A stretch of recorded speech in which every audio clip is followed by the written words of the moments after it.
I think it's time for us, whether we talk about reaction to inflation reduction measures, whether we talk about climate measures, whether we talk about security cooperation, I think we need to be prepared. But we can only be prepared, and if you use the word, I would say react, if we are together, if all 27 are together.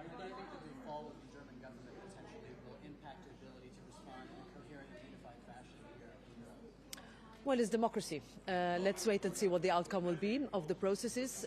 It was not only that which happened, it was also Ireland that called an election yesterday, so I would not necessarily link different events with each other. However, for us, what we want is, look, without a strong Germany, we cannot have a strong Europe. And that is what we will be looking for. This is something that we have been saying for years, and it's something that we always say. German-French axis is extremely important. What Germany, France, Poland and countries getting together with Italy discuss is extremely important. This is something that we will wait and see, the outcome of the democratic choices, but it's something that we are prepared for, and I'm sure we all are.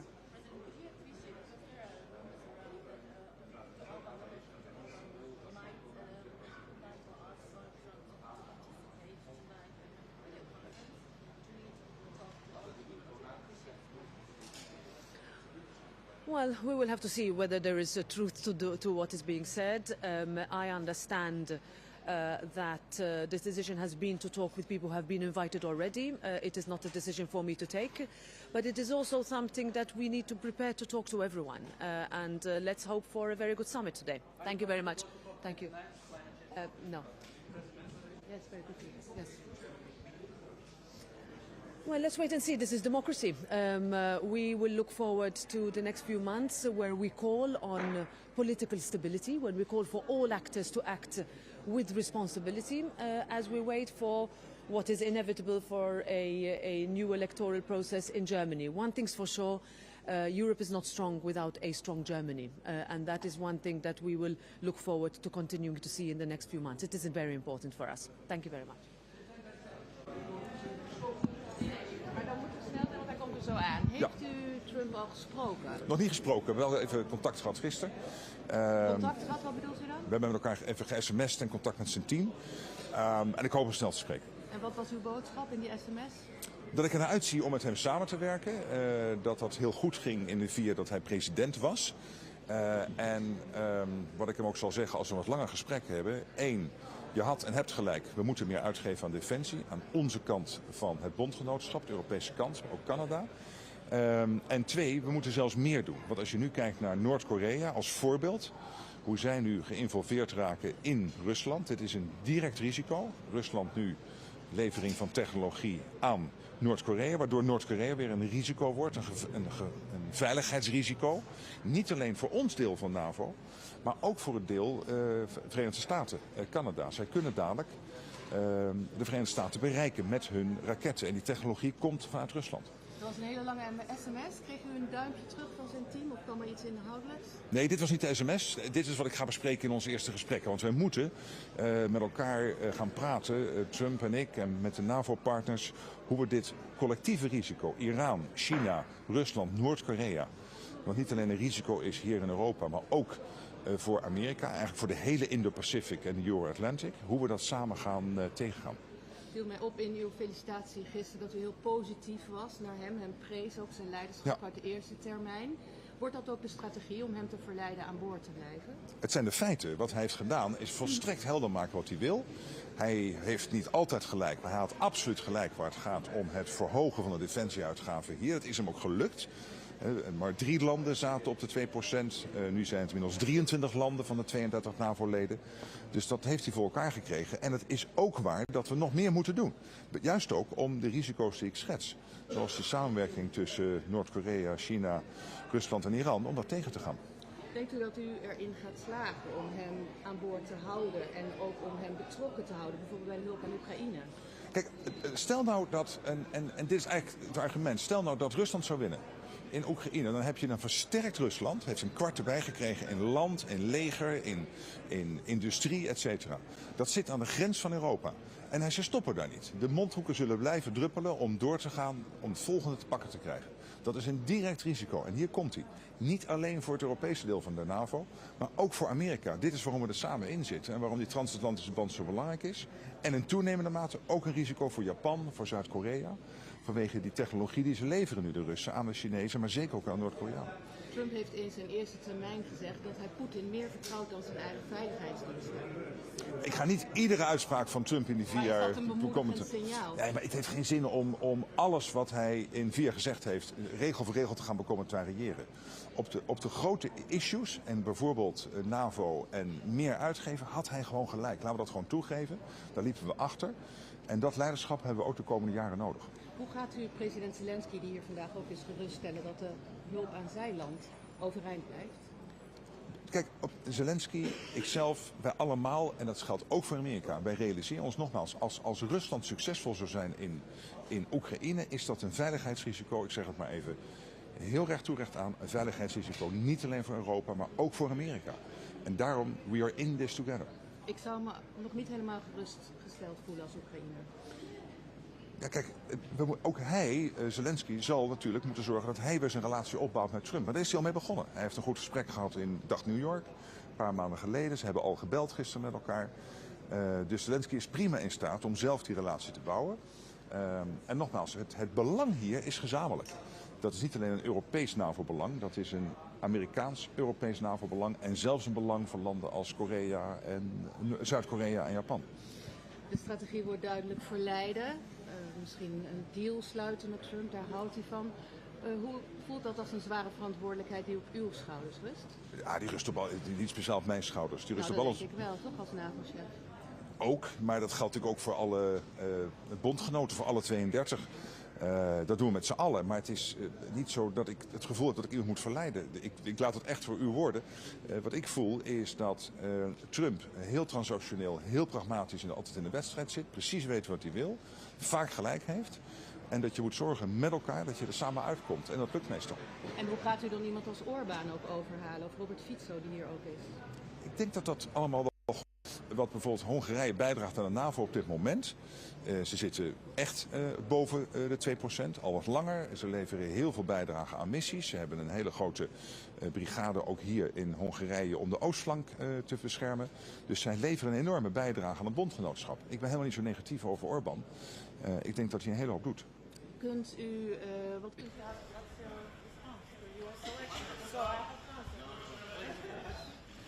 I believe President Zelensky will answer it himself.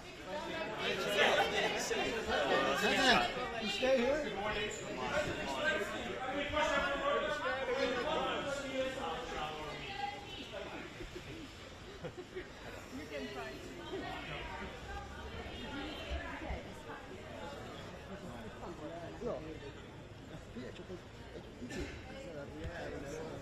De teams zijn allemaal bezig en hij is natuurlijk net een paar uur, wat is het, 24 uur weet hij dat hij weer president wordt. Maar er wordt hard aan gewerkt. Als u diep in uw hart kijkt en u denkt, hoe ziet de NAVO er over een jaar of 2 jaar uit? Wat denkt u dan? Sterker, ik denk dat we allemaal ook met zijn presidentschap snel besloten hebben nog meer uit te geven. En dat moet ook echt, want er zijn te grote gaten nog in onze verdediging. Niet voor de korte termijn, maar wel op de langere termijn. En daar gaat hij echt een grote bijdrage aan leveren. Dus ik ben daar positief over. En bedoelt u dan de bijdrage naar 2,5, 3, 4%? Dat is even de vraag of je van 2 bijvoorbeeld naar 3 gaat overal. Of dat je per land gaat kijken wat zijn precies de gaten die je moet vullen. En dat je op basis daarvan dan per land vaststelt wat moet het target zijn. Hey, dankjewel, leuk je weer te spreken. What does Donald Trump's win mean for Ukraine? I think what it will mean for all of us is that you have a president who is experienced, who is extremely clear about what he wants. He will push us all to spend more on defense, and he is right on this. He was right. He got his way. We went to the 2%, thanks to his doing for a large part. But he will also force us to do more in the future. And when you look now at North Korea getting involved in Ukraine, delivering the latest state-of-the-art.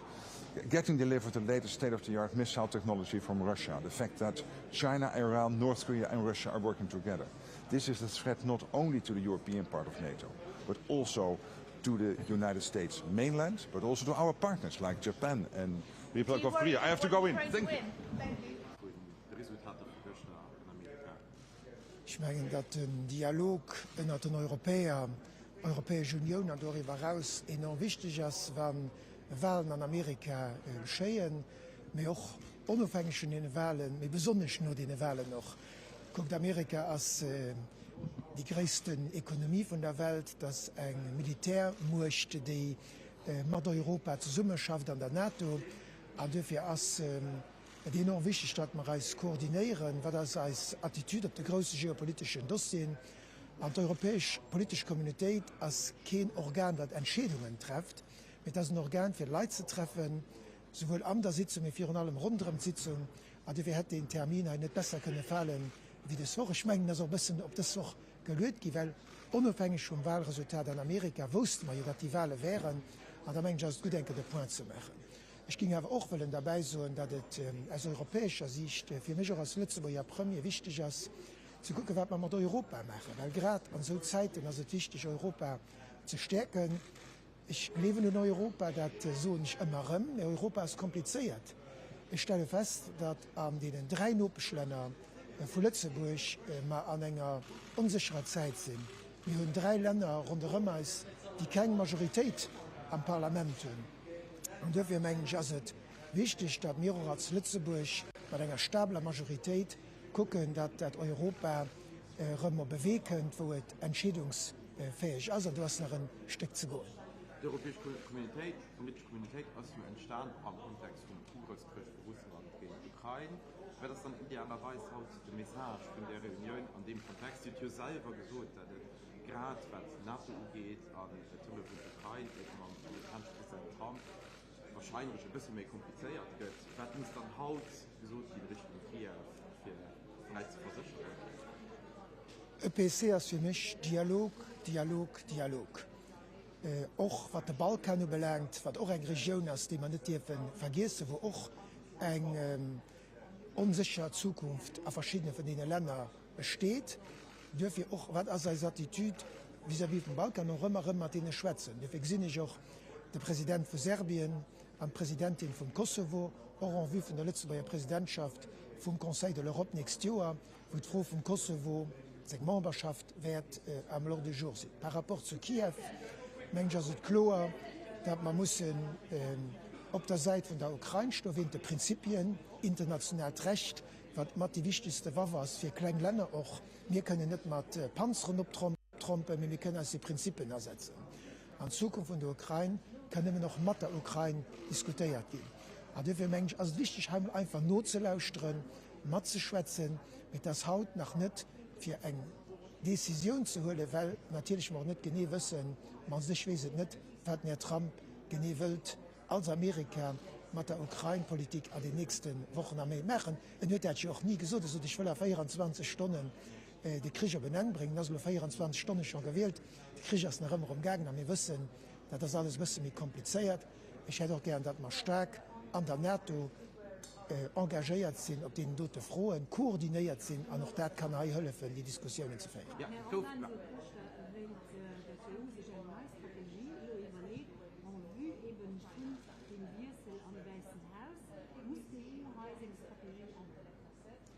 Ich meine, dass eine Strategie immer muss adaptieren en Funktion von der geopolitischen Situation. Wenn Amerika gegen eine andere Schiene unter dem Präsident Trump wie der Präsident Biden führen, dann ist es logisch, dass Europa da muss seine Antwort auch adaptieren. Aber als Antwort bleibt die, dass Prinzipien von der UNO-Charta, Prinzipien vom internationalen Recht müssen respektiert werden. Wenn Männer so und so sind, weil Amerika so finanziell von den Grenzen zieht, muss die EU dann halt melden oder wen soll die anderen darauf reagieren? Oder ist die wahrscheinlich, dass die Angst wird von ukrainischen Menschen? Das ging für dich bedeuten, dass der Präsident Trump gegen Lo nicht mehr so für die Ukraine ging. Ich meine nicht, dass Amerika einen großen Interesse hat, dass die Ukraine einfach von Russland absorbiert wird. Und dafür ging ich mir für dich gerne hören, was Amerika zu der Frau dann lo sieht. Und dann adaptieren wir den Rest mit das klar, dass Amerika an der Ukraine, an dem Konflikt, eine ganz importante Rolle gespielt oder wird spielen. Die probiert halt ein bisschen klar zu beruhigen an ihrem Speech abholen, war den Ton aber echt, wir müssen go das Modemoment für als Europäer zu steuern, und an anderen an dem meist Fonds müssen wir rekuperieren, vielleicht sogar im europäischen Armee können. Also ein guter Moment vielleicht nur für die Idee zu pitchen bei den anderen Membern vom Europäischen Conseil. Ich meine, dass Europa eine wichtige Rolle zu spielen hat an der kollektiven Sicherheit, an der Ökonomie, und dass wir nicht können abhängig sind vom Rest von der Welt, auch bei Energiefragen par ailleurs. Und dafür brauchen wir mehr Europa. Das ist ein Teil von der Diskussion. So, I'm glad to be here at the EBC. It's a good opportunity to discuss all the issues with the fellow European leaders that we share. Let me take the opportunity to again congratulate Donald J. Trump for his clear victory. I'm looking forward to working with him again to strengthen the transatlantic bond. We will discuss here specifically the topics for the next years ahead of us. We've shown that Europe can take responsibility by standing together. We've shown this in the pandemic.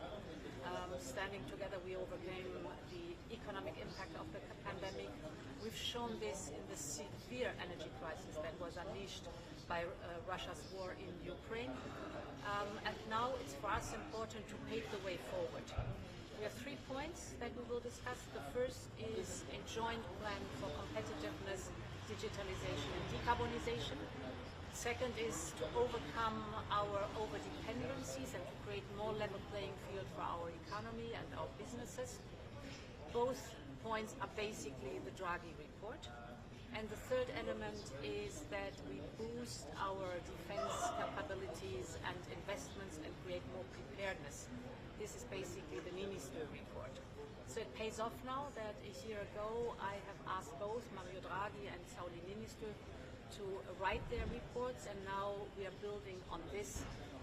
The future of Europe is in our hands. We have to act now. So the German context is for Germany to discuss right now. In democracies, we have elections and we have building of governments.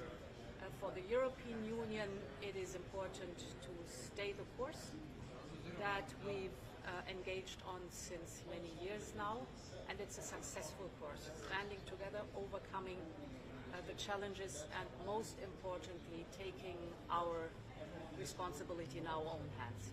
Wie wollen Sie denn reagieren auf die Zöllen, die Donald Trump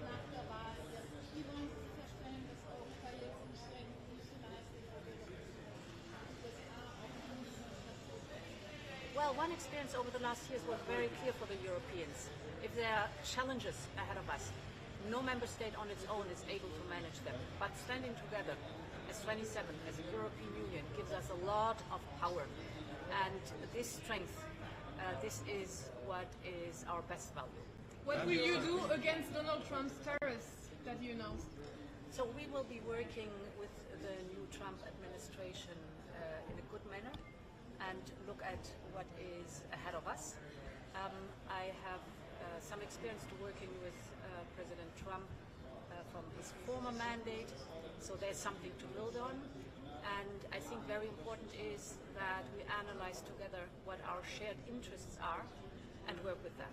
Can Europe keep supporting Ukraine alone if Donald Trump stops the US support?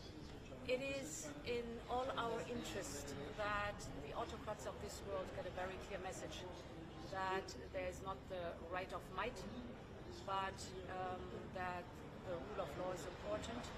And it's in our common interest that we do not allow the big neighbor to bully the others, but to have fairness and to have the integrity of countries and to defend that. And this is the course we're working on. Is Europe ready to retaliate in case US imposes tariffs?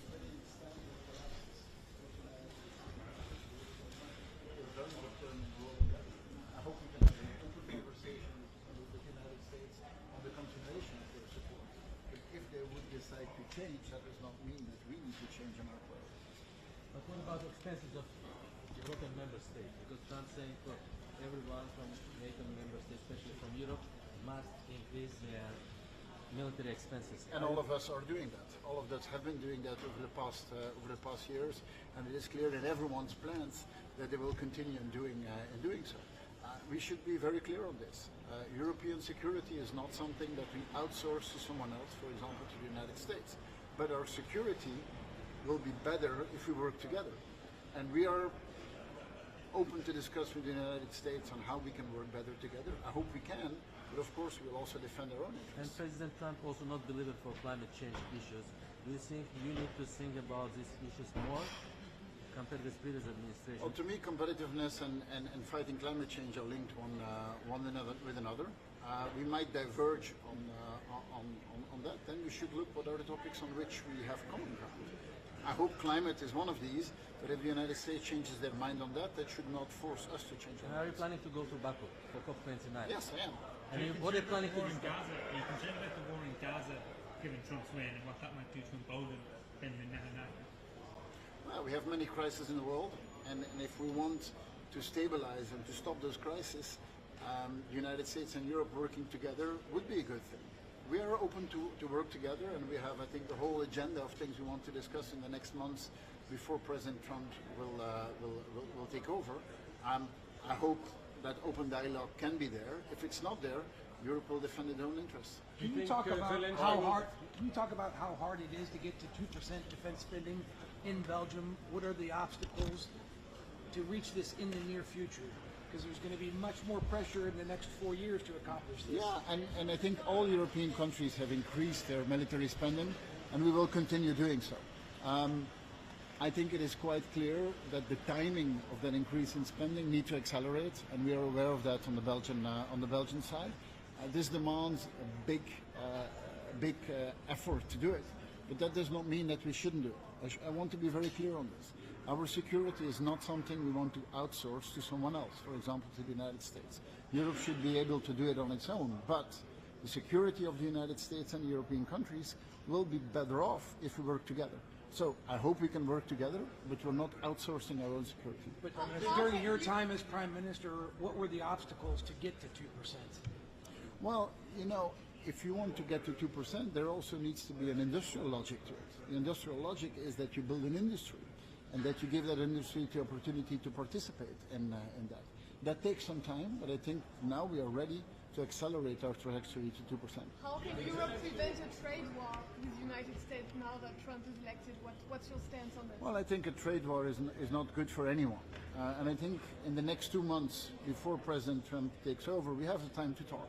We have the time to explain what our interests are, what the United States' interests are. I think both of us are better off when we're on the same side of the table. I think we need to have an open dialogue on the interests of the United States, on the interests of European countries. And then, after an open discussion, everyone can make up their mind. Right? I think I need to make space for other people. Well, you know, this is a part of democracy. In democracy, you have sometimes elections, and you sometimes have governments that collapse. That's always a difficult moment, that is clear.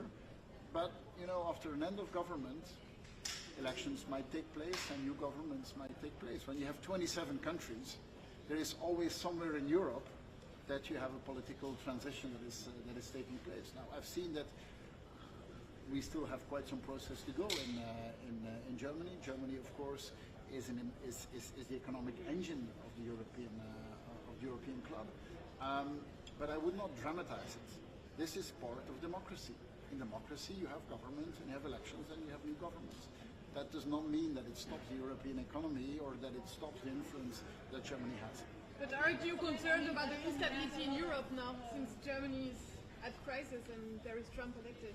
No.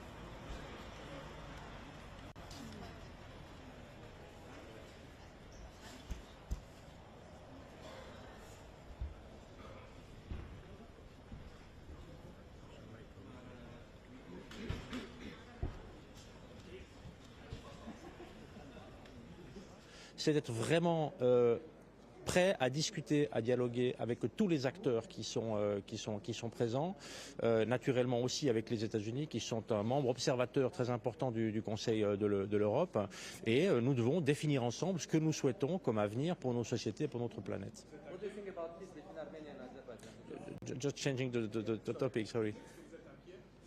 Non, je ne suis pas particulièrement inquiet, mais je pense que les temps sont très challenging, comme on le dirait en anglais. Ils sont exigeants et dans des moments où on sent cette instabilité, où on ne sait pas très bien dans quelle direction les choses vont aller, il est d'autant plus important de travailler sur le contact direct, humain, avec l'ensemble des acteurs et de regarder un peu comment progresser.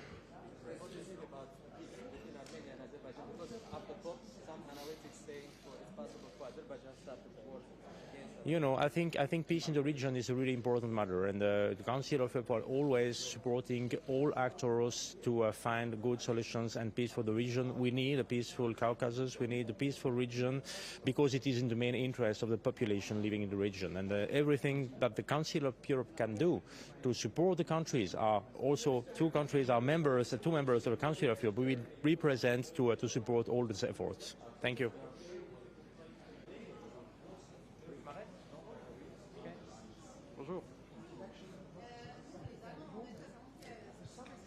Wollen wir auf Deutsch sprechen denn? To remain strong in order to solve important regional and global problems. But of course, we also need to be quite realistic as Europeans. We cannot approach this transatlantic partnership from a position of weakness.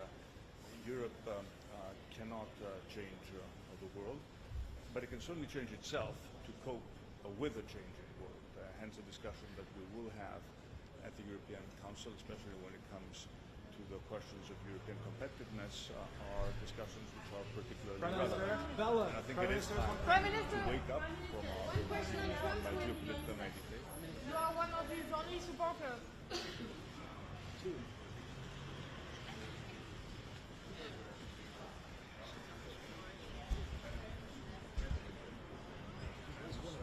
And I do hope that we have reached a point where we will have this discussion with the seriousness and... Good morning. Good morning. So, I'm glad to be here at the EPC. It's a good opportunity to discuss all the issues with the fellow European leaders that we share. Let me take the opportunity to again congratulate Donald J. Trump for his clear victory. I'm looking forward to working with him again to strengthen the transatlantic bond. We will discuss here specifically the topics for the next years ahead of us. We've shown that Europe can take responsibility by standing together. We've shown this in the pandemic. Standing together, we overcame the economic impact of the pandemic. We've shown this in the severe energy crisis that was unleashed by Russia's war in Ukraine. And now it's for us important to pave the way forward. We have 3 points that we will discuss. The first is a joint plan. Was right, he got his way, we went to the 2%, thanks to his doing for a large part, but he will also force us to do more in the future. And when you look now at North Korea getting involved in Ukraine, delivering the latest state-of-the-art missile technology from Russia. The fact that China, Iran, North Korea and Russia are working together. This is a threat not only to the European part of NATO, but also to the United States mainland, but also to our partners like Japan and the Republic of Korea. I have to go in. So he's trying to be positive, but you heard that he will force us to do more, and I think Europe is getting that message loud and clear. I also spoke to the Prime Minister of Latvia, a very small nation, but really on the front line with Russia, and their Prime Minister told me we're spending 3.5% of our national income on defence. Other countries need to step up.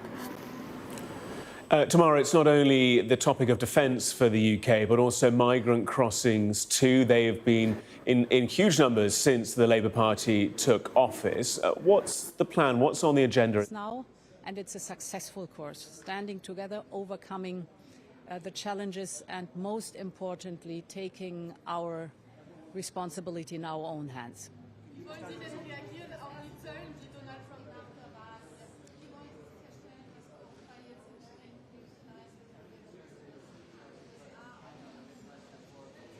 Well, one experience over the last years was very clear for the Europeans. If there are challenges ahead of us, no member state on its own is able to manage them. But standing together as 27, as a European Union, gives us a lot of power.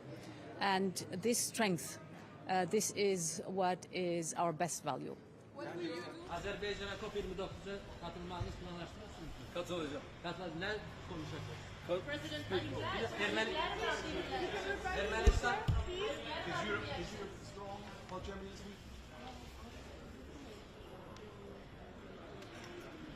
Şu anda tabii bugün bu soruyu sormak bana biraz garip geldi. Şu anda gündemde malum Amerika var. Currently, right now, the main agenda is the election results in the United States. What do you make of those What do you results? think?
Values, and that's where Norway and Europe wants to see Germany.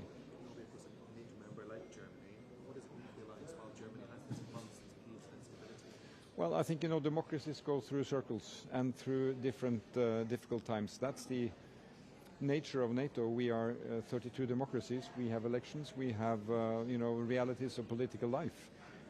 And I think, in the main circles of German politics, there's a strong commitment to NATO. I think we are united on the support to Ukraine.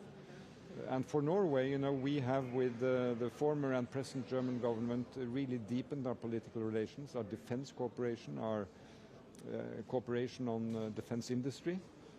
And that's also, of course, combined with a strong energy partnership. Norway is providing 1/3 of Europe's gas, and Germany is very important in that.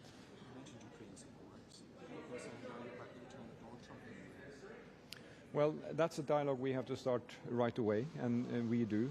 I believe that now Ukraine, when there are soldiers from North Korea in Russia on the way to Ukraine, there is Iran involved, China involved. This is dead serious for Ukraine, but it is also a large political issue that the US has to address fully. And I think it's something we have to work with the US to say that this is really affecting our values, and we have to cooperate on it, and that's a critical issue. You're not in the EU, but obviously in Europe.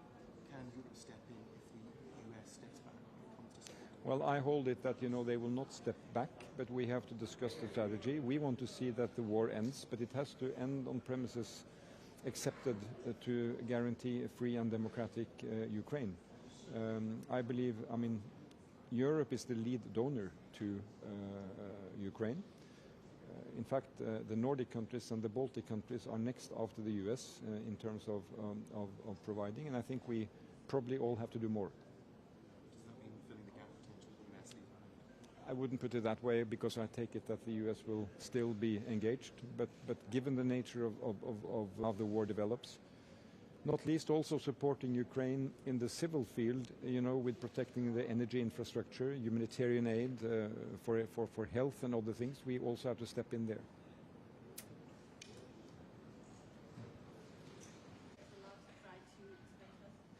I believe, yes, Europe is prepared because we have been discussing and debating already security of Europe all this year, and still Russia is invading Ukraine, unfortunately, so Europe is prepared, and we have already in our strategic agenda proposed that defense will be one of the main priorities in the next political agenda. So even today and on these days, already the new Commissioner of Defense has been going through the callings and negotiations in European Parliament. So I believe we have been worked with Trump already before, so it's already his second time. And we are Europe, we are NATO, and US is one of the main partners that still remains.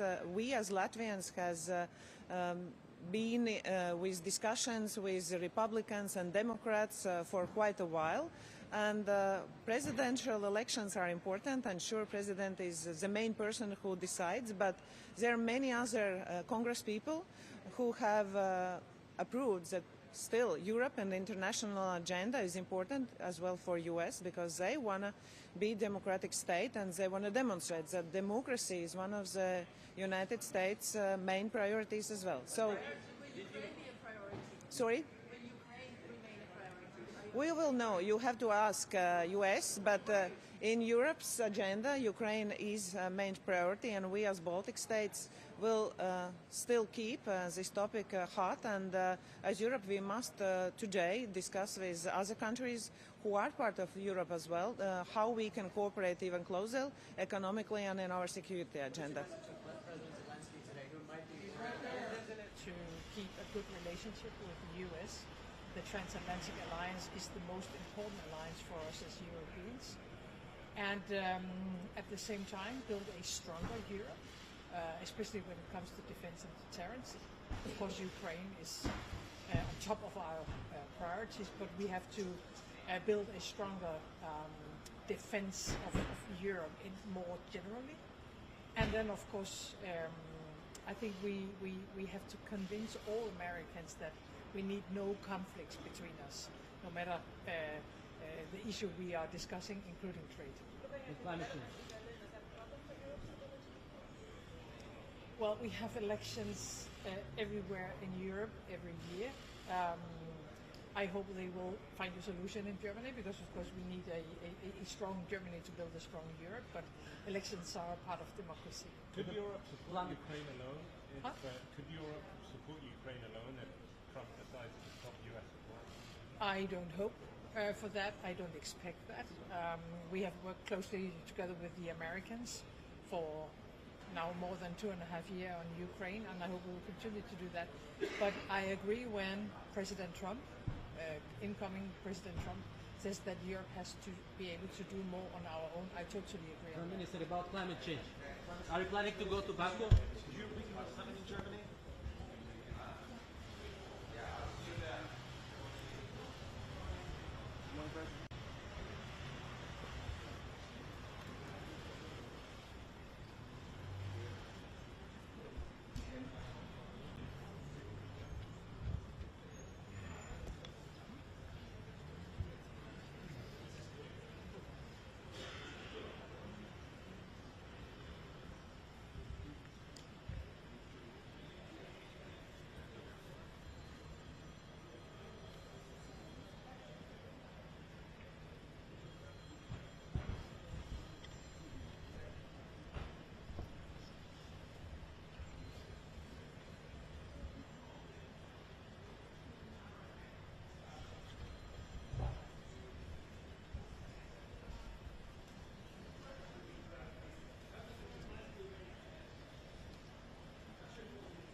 Est-ce que vous avez déjà appelé M. Trump?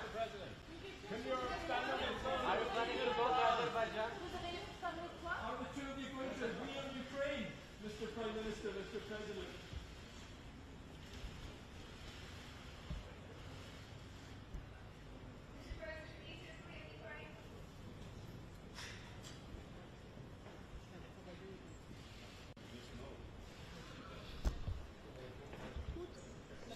Wir können los. Ja.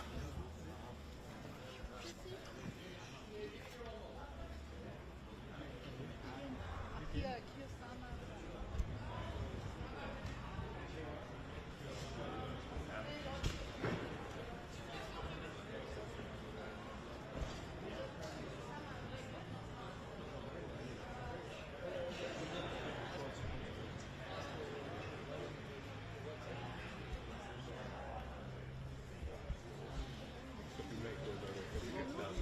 Do you know if one more song? Like, so, probably three.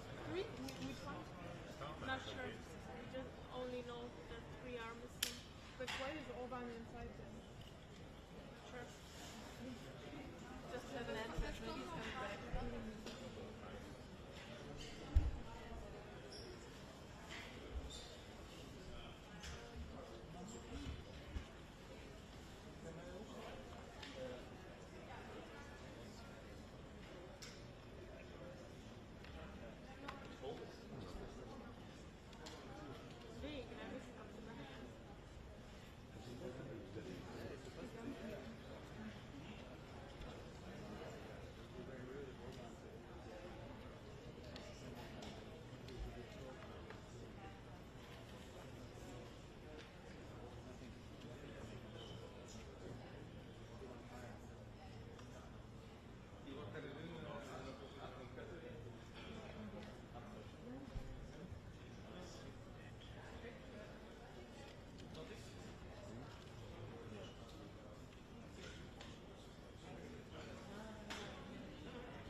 Wie geht's dir?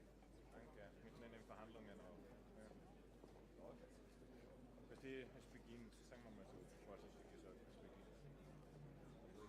Ich wünsche dir, dass du da Erfolg hast, weil neben euch, da geht es ja rundherum.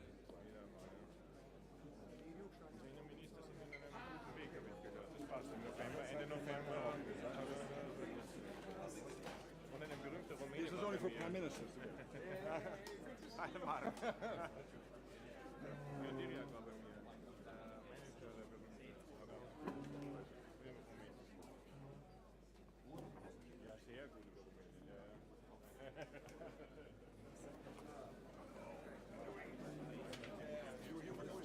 Yes, I know. So good at you take care.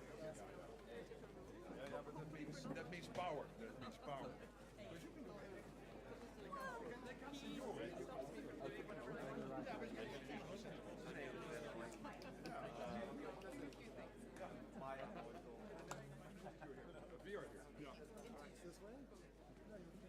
Ah!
Jó napot kívánok, tisztelt Hölgyeim és Uraim, elnök asszonyok, Good morning, elnök ladies urak, and gentlemen, Madam miniszterelnök asszonyok Mr. és urak, tisztelt President, főtitkár urak, Hölgyeim és Secretary Uraim. Generals, ladies and gentlemen. Good morning. Magyarul fogok beszélni. I will speak in Hungarian.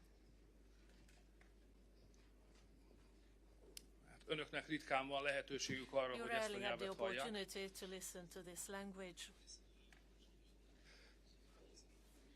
Amit csak nagyon kevesen beszélünk. only very few of us speak this language. Egyszer azt mondta nekem Ferenc pápa, Once the Pope hogy a told me mennyországban a magyar a that hivatalos nyelv. in heaven Hungarian is an official language. Kérdeztem, hogy miért. I asked him why, Azt mondta, hogy mert egy örökké and he valóságig tart answered, megtanulni. it takes a lifetime, eternity to learn this language. Tisztelt Hölgyeim és Uraim! Ladies and gentlemen, 22. október óta 5. alkalommal the 22nd ül of össze az October, Európai this is the Politikai fifth Közösség time állam that és the European kormányfőinek Political találkozója. Community meets at a summit. Megtisztelő, hogy Magyarország It's a great folytathatja honor Emmanuel that Macron Hungary úr can continue in kezdeményezését, the footsteps of Emmanuel Macron. és otthont adhatunk az And we can Európai host Biztonságpolitikai this Csúcstalálkozónak. summit for the European political community in Hungary. A mai esemény a mi hazánk This valaha volt event legnagyobb diplomáciai is eseménye. an unprecedented diplomatic 42 event állam és organized by kormányfő, Hungary. 42 az heads of Európai states and Unió governments are intézményeinek here vezetői, together with heads of European Európa institutions and Tanács és a NATO organizations, főtitkárai, European Council, tehát the EBESZ képviselője General van ma itt velünk. Secretariats of the Köszönöm ECSC. mindannyiuknak, hogy I would like eljöttek to thank them Budapestre. all for coming to Budapest. Tisztelt elnök urak és hölgyek, a helyzet, Ladies and gentlemen, the amelyben situation Európa where Europe is nehéz, currently is bonyolult very és veszélyes. difficult, complicated and full of dangers. Harmadik éve dúl Since 3 years now, Oroszország Ukrajna there's ellen been indított háborúja. a war of aggression against Ukraine by Terrorcselekmények Russia. nyomán lángba borult There are Közel-Keleten terrorist az events eszkaláció veszélye in fenyeget. the Near East. Escalation is a great danger Észak-Afrikában ahead.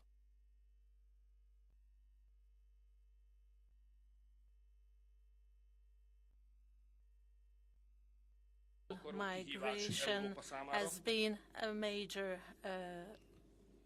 amely ismét problem in csúcsot Europe, megközelítő and méretet it öltött. is an unprecedentedly A globális great gazdaság problem. a hidegháború után újra a Global blokkosodás economy since és a the töredezettség Cold War ijesztő has become perspektívájával fragmented szembesül, again, and we're facing a very és ez dangerous megkérdőjelezi perspective az in the európai future, which modell poses alapjait. questions about the Vagyis foundations Európa of the békéjét, European model. stabilitását és European jólétét peace, veszély stability and fenyegeti. prosperity is jeopardized. Azért találkozunk ma, mert úgy We meet gondoljuk, today because we are hogy ezek a convinced veszélyek és kihívások that these mindannyiunkat dangers érintenek. and A válaszok, amelyeket are most fogunk adni, very are ahead of us, évtizedekre and meghatározhatják responses we give today Európa will jövőjét. Abban determine the hiszünk, future of Europe for several hogy decades. együtt We erősebbek firmly lehetünk, believe mint that together külön-külön. we are stronger than separately.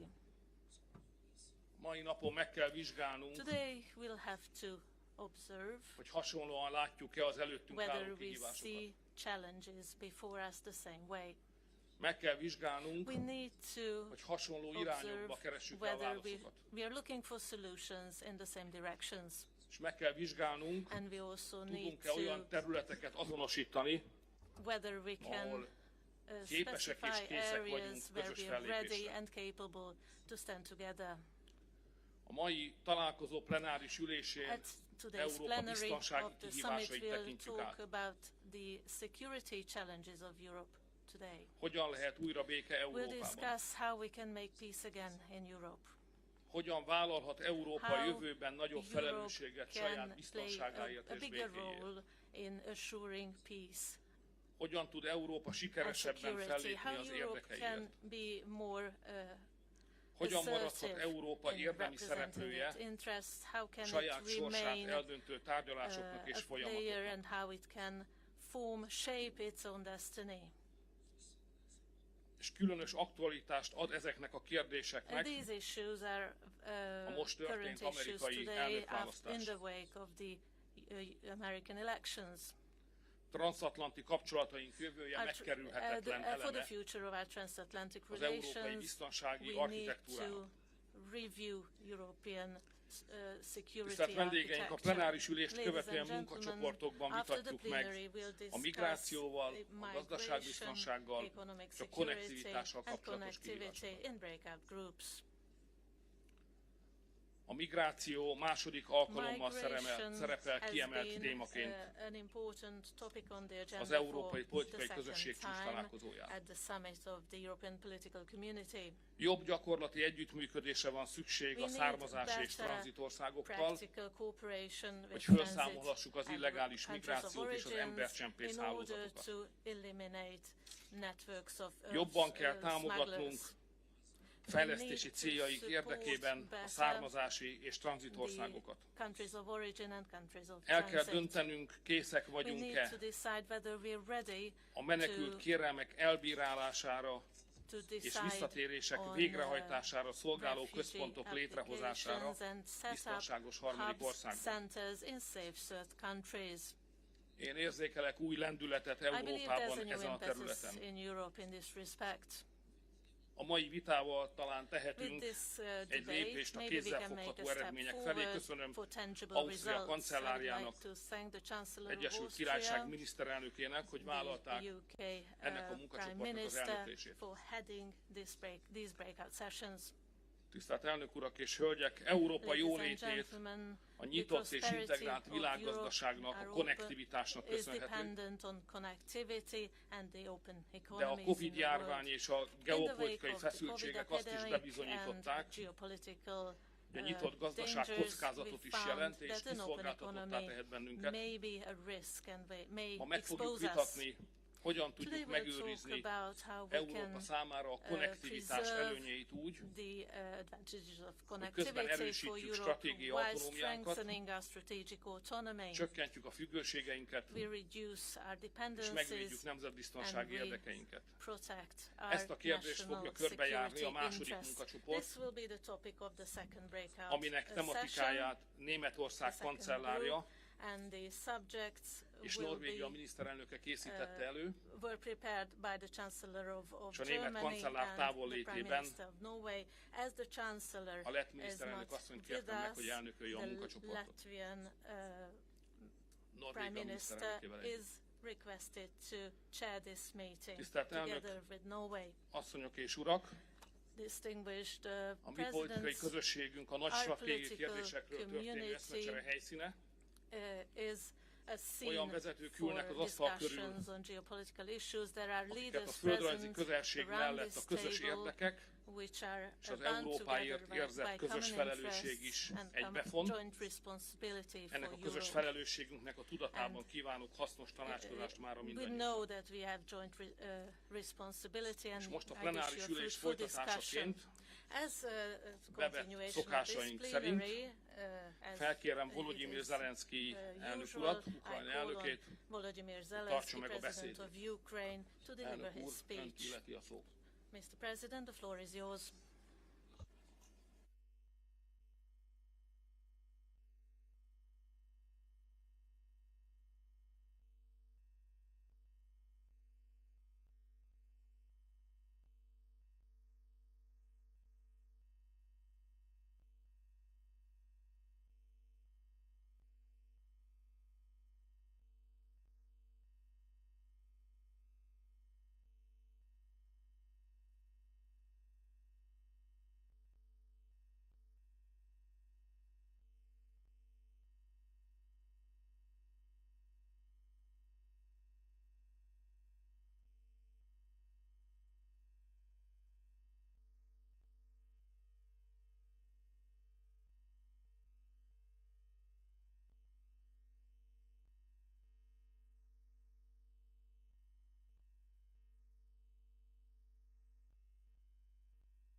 the Irish Times, Starmer.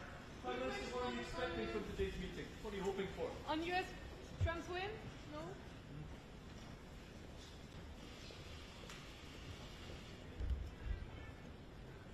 Okay. Yalla, yalla.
Ezt így odaszal, így fogja, mert milyen így ezt így fogja, simán, simán. Ezt a kamerák örtök. Az oké is, az oké is.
fond de cette communauté politique européenne est à écrire. On a tous des différences de sensibilité, mais à coup sûr, nous avons des intérêts communs.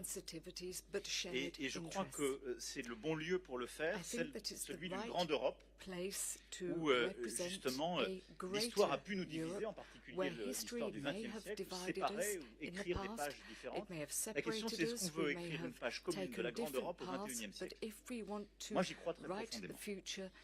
Et donc je crois que c'est ici que l'unité stratégique géopolitique doit s'écrire. Et le moment que nous vivons est le bon. Le Premier ministre l'a rappelé.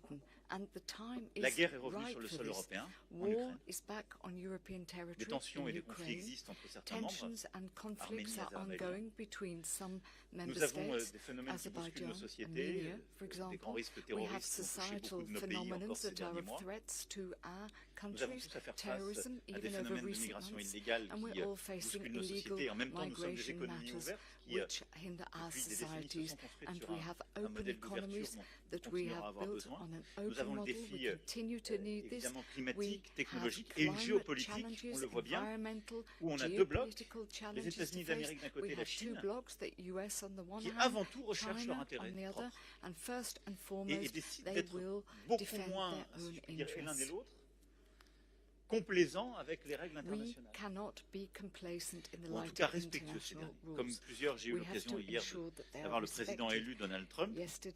On est quelques-uns autour de cette table à avoir connu il y a 4 ans de cela ses précédentes fonctions, je le féliciter, mais au fond, moi je trouve que notre rôle ici, au sein de l'Union européenne, c'est pas de commenter l'élection de Donald Trump, savoir si c'est bon ou pas bon. Il a été élu par le peuple américain et il va défendre l'intérêt des Américains. Et c'est légitime et c'est une bonne chose. La question c'est est-ce que nous on est prêts à défendre l'intérêt des Européens? C'est la seule question qui nous est posée. Et moi je pense que c'est notre priorité. Et donc ça ne doit être ni dans un transatlantique qui serait naïf, ni dans la remise en cause de nos alliances, ni non plus dans un nationalisme étriqué qui ne nous permettrait pas de relever ce défi face à la Chine et aux États-Unis d'Amérique. Et donc c'est un moment de l'histoire pour nous Européens qui est décisif. Au fond la question qui nous est posée, voulons-nous lire l'histoire écrite par d'autres, les guerres lancées par Vladimir Poutine, les élections américaines, les choix faits par les Chinois en termes technologiques ou commerciaux, ou est-ce qu'on veut écrire l'histoire? Et moi je pense qu'on a une force pour l'écrire. Nos économies sont fortes, nos pays ont des systèmes de défense sophistiqués, et on représente quelque chose. L'Union européenne, c'est 440 millions d'habitants avec ses 27 pays, et la communauté politique européenne, c'est plus de 700 millions d'habitants. Si on décide d'avoir conscience de ce qu'on représente géopolitiquement, commercialement, c'est une puissance inouïe. Il n'y a aucun marché de 700 millions d'habitants aussi uni par l'histoire, des intérêts, des valeurs que nous autour de cette table. Aucun.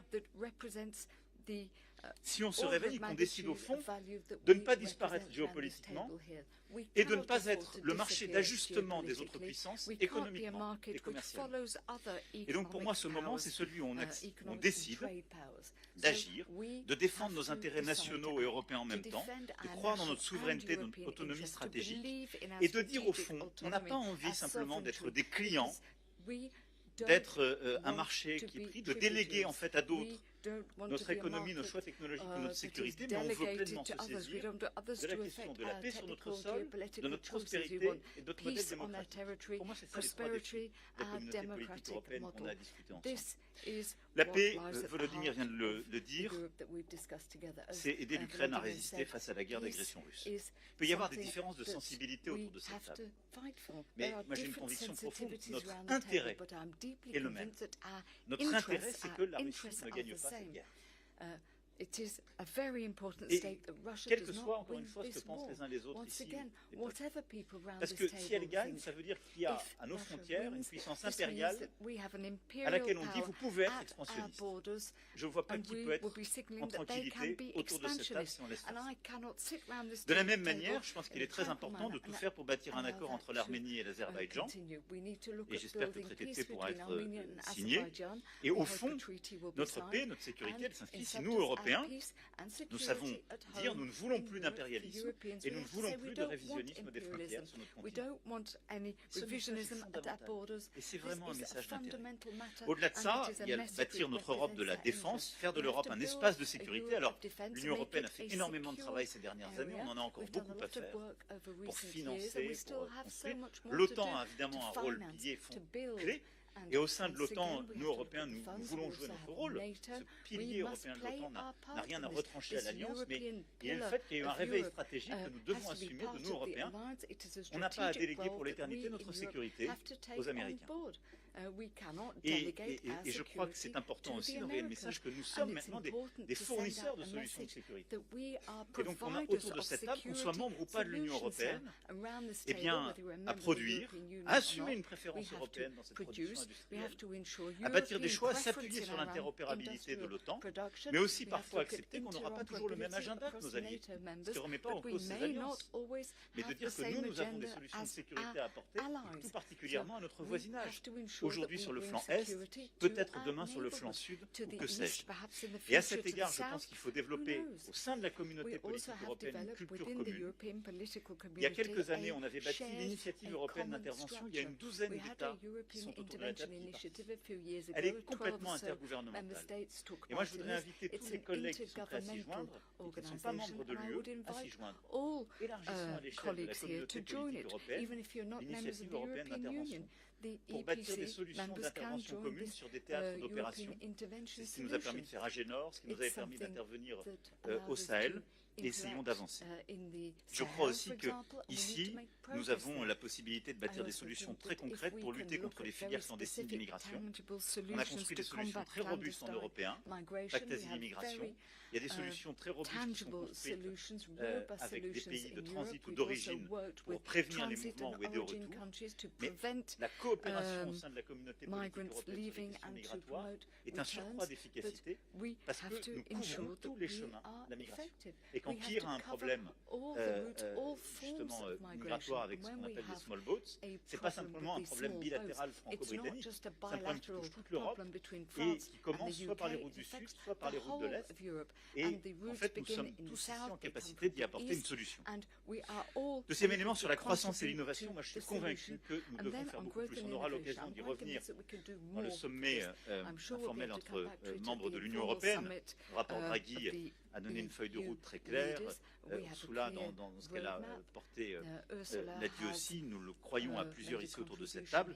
On a besoin d'une Europe qui simplifie ses règles, qui va beaucoup plus vite, qui est sur les clean tech, l'intelligence artificielle, beaucoup plus forte, qui renforce sa compétitivité par l'innovation et qui aussi, je crois, redéveloppe son marché intérieur, c'est-à-dire d'investir sur son propre marché, pas de faire simplement un marché qui est ouvert à tous les vents. Parce que quand on regarde les choses, on a une demande intérieure européenne qui s'est effondrée ces dernières années. Mais cette stratégie a aussi sa pertinence au sein de la communauté politique européenne. Et moi, je pense qu'on doit essayer maintenant de bâtir entre tous les pays qui sont là, de la Norvège au Royaume-Uni jusqu'aux pays des Balkans occidentaux ici présents et au Caucase, une vraie intégration énergétique. Si on sait bâtir une grande Europe de l'électricité, on arrive à traiter beaucoup de sujets, d'abord d'interconnexion que tu as évoqué, mais de compétitivité prix par l'énergie, ce qui aujourd'hui fait du mal à tous les Européens, touche les foyers et touche nos entreprises, c'est le prix de l'énergie. Or, il y a tant de nos pays qui produisent du renouvelable à peu de prix. Il y a d'autres pays qui ont un modèle nucléaire. Le problème, c'est que nous sommes fracturés sur le plan de l'intégration de notre modèle électrique. Faire une grande Europe électrique, financer cela, c'est intégrer d'ailleurs davantage l'Union européenne elle-même, c'est faire le lien avec des pays qui ont choisi d'autres chemins et qui ont des modèles formidables, qui croient aussi à la transition, et c'est faire une Europe plus décarbonée et plus compétitive. Et donc je pense que là on a un autre sujet, un sujet défense pour notre communauté politique européenne, c'est vraiment de faire de cette Europe un espace électrique beaucoup plus fort. En même temps, je suis convaincu qu'on doit aussi clarifier notre agenda, c'est-à-dire assumer un agenda de sécurité économique commune. Ce qu'on a su faire quand il y avait un commerce mondial qui était faussé par des sursubventions de certains pays tiers, on doit l'assumer en européen. On doit arrêter d'offrir en quelque sorte le visage d'un supermarché ouvert à tous les vents. Si on croit dans notre avenir géopolitique, on doit dire ces 700 millions d'habitants et de consommateurs que sont les membres de la grande Europe, ils ont des intérêts communs. Ils veulent être ouverts, ils veulent qu'il y ait des investissements directs étrangers qui viennent de partout. Mais ils veulent dans leur commerce être respectés bien davantage, être unis et défendre leurs intérêts. Enfin, la démocratie, je pense que ce qu'on vient de vivre ces dernières semaines montre que le modèle démocratique européen est lui aussi un sujet de prédation. En Géorgie comme en Moldavie, il y a eu plusieurs attaques. Des attaques cyber, de l'achat de vote, des manipulations. Tous les observateurs l'ont montré. Je veux ici féliciter Maya Sandu pour sa réélection et on aura l'occasion tout à l'heure de le faire. Et j'espère très fortement, je le dis au Premier ministre qui est avec nous, que la Géorgie va confirmer son choix européen et celui aussi d'un modèle démocratique. Mais soyons lucides, notre modèle de démocratie libérale, ouvert, c'est un sujet de prédation pour d'autres puissances qui n'ont pas le même agenda, qui veulent nous diviser. Les États baltes présents savent aussi combien ils sont attaqués au quotidien par des attaques cyber, par de la manipulation d'informations. Et donc, on doit assumer un agenda de protection de nos démocraties, de nos règles démocratiques, de la force de l'opinion publique, de la manière dont nos concitoyens forment leurs opinions pour pouvoir ensuite voter librement. Parce que si nous devenons le théâtre de propagande extérieure, parce que nous sommes naïfs et on considère juste que la démocratie, c'est offrir des infrastructures mais pas s'occuper de la régulation du contenu, les démocraties libérales seront balayées. Et vous le voyez au fond, qu'il s'agisse de notre sécurité, de notre défense, de notre économie et de notre modèle de prospérité, de notre démocratie. Nous avons à bâtir un agenda positif extrêmement ambitieux si nous prenons conscience de ce qu'est la grande Europe qui est autour de la table, une puissance géopolitique sans égale. Simplement, nous ne nous assumons pas jusqu'alors comme une puissance pleinement indépendante. On pense qu'il faut déléguer notre géopolitique aux États-Unis d'Amérique, il faut déléguer notre modèle de croissance à nos clients chinois, il faut déléguer notre innovation technologique aux hyperscalers américains. Ce n'est pas la meilleure idée. Je pense qu'on peut le reprendre le contrôle. Si on décide sur la décennie qui vient de bâtir pas simplement au sein de l'Union européenne, mais ici, au fond pour moi c'est simple. Le monde est fait d'herbivores et de carnivores. Si on décide de rester des herbivores, les carnivores gagneront. Et nous serons un marché pour eux. Je pense qu'au moins, ce serait pas mal de choisir d'être des omnivores. Je ne veux pas être agressif, je veux juste qu'on sache se défendre sur chacun de ces sujets. Mais je n'ai pas envie de laisser l'Europe comme un formidable théâtre habité par des herbivores que des carnivores, selon leur agenda, viendront dévorer. Assumons cela. Voilà. C'est pour ça que je crois beaucoup à ce format-là. Je remercie Monsieur le Premier ministre de nous accueillir. Et je pense qu'en ce lendemain d'élections américaines, nous devons être lucides, ambitieux, déterminés sur l'agenda qui est le nôtre. Il est crédible, il est totalement faisable. C'est une question de volonté commune et de capacité à prendre conscience de ce que nous sommes. Merci beaucoup, Victor.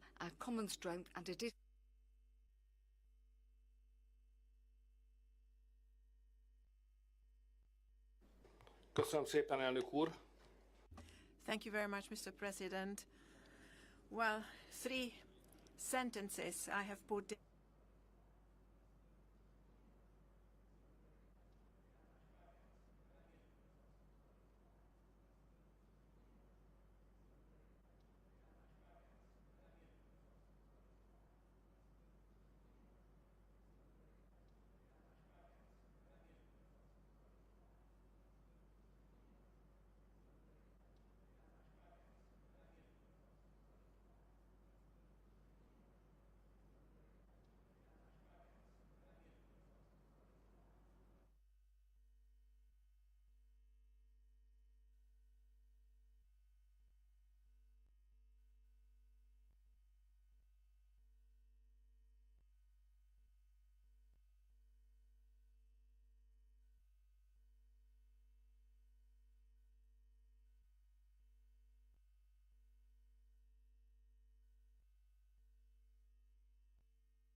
beautiful country.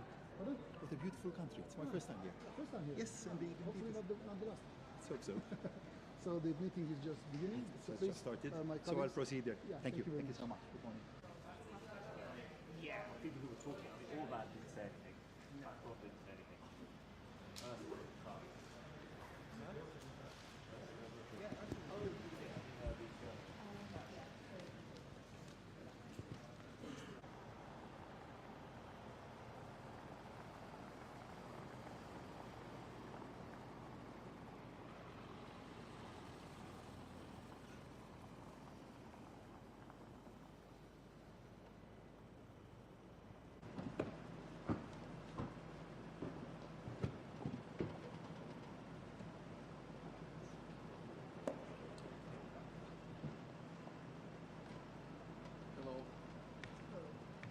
Good morning. Very welcome to Budapest. Thank you very much.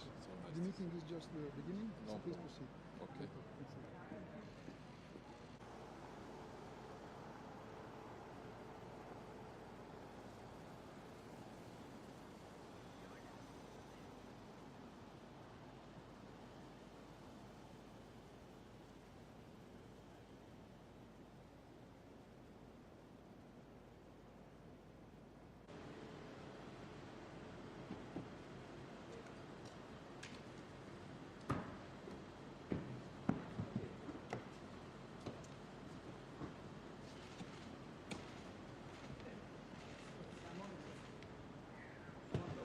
Very welcome to you. The meeting is just beginning, so please proceed. Yes, we are late. But Yeah, thank you.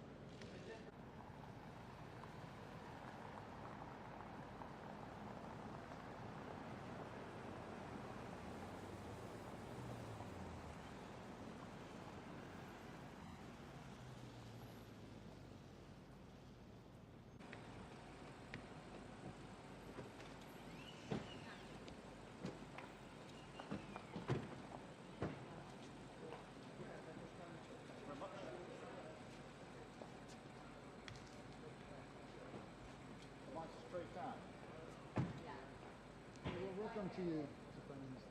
Geopolitical for the presidency. Nice to see The you. meeting has just begun a couple of minutes ago. Oh, is that all? You're very well.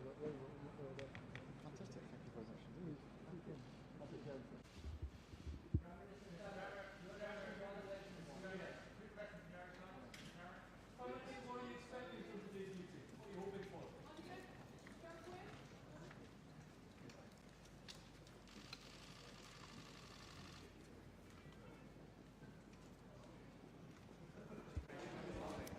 Thank you. Just days ago, the Moldovan people chose a future in the European Union. I am proud of every single Moldovan who stood up for democracy. Our people have shown incredible resilience in the face of immense challenges, foreign interference, vote buying schemes implemented by fugitive oligarchs with Russian money, and attempts to destabilize the country. Despite all this, the Moldovan people chose democracy, freedom, and a European future. I'm here today to speak to the EU leaders about the situation in Moldova and about the fact that we need more support to strengthen our institutions so they could better protect the Moldovan democracy. We want Moldovans to decide for Moldova, not Russian money. And of course, Moldova's EU path is important not just for Moldova, but for the stability and security on the continent. We all need to continue to fight for freedom and for democracy, and our future in EU is the main objective for all of us, all those who want to protect freedom and democracy. Thank you. Thank you. Thank you. President Sandu, are you confident that President Trump will support Moldova?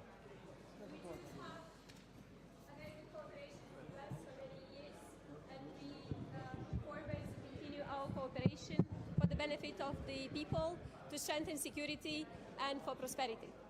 Thank you.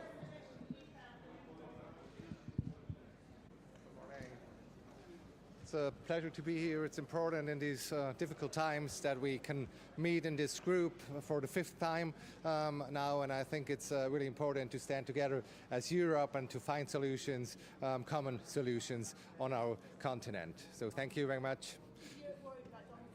No, I'm not worried. We have to work with the leaders in the world that are elected by the people, so I'm not worried, but we're looking forward to work together.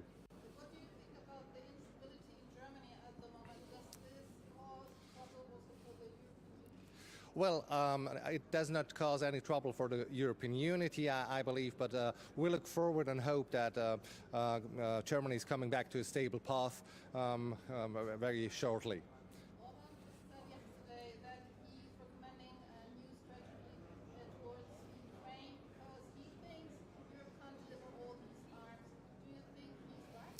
Well, from my point of view, Ukraine has to win, that's for sure, and the day today is a good opportunity to discuss strategies for the way ahead. Pardon? Well, we don't know what the U.S. is doing in the next month at the moment, and we can't replace everything. So we need a strong NATO, we need strong allies. So therefore, we really have to talk, and this is the place to talk. Thank you. Hi.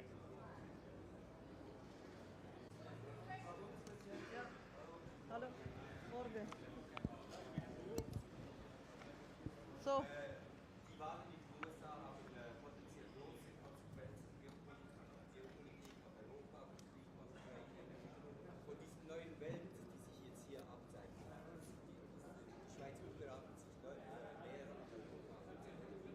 Ja, die Schweiz will ja den bilateralen Weg mit der EU stabilisieren und noch vertiefen. Da arbeiten wir schon länger daran.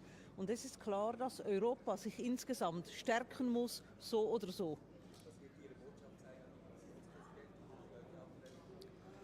Ja, meine Botschaft wird die sein, dass wir auf gutem Weg sind in den Verhandlungen. Die Chefunterhändler haben gut gearbeitet, dass wir jetzt auf der Zielgeraden sind und die 2, 3 offenen Fragen noch klären wollen. Merci.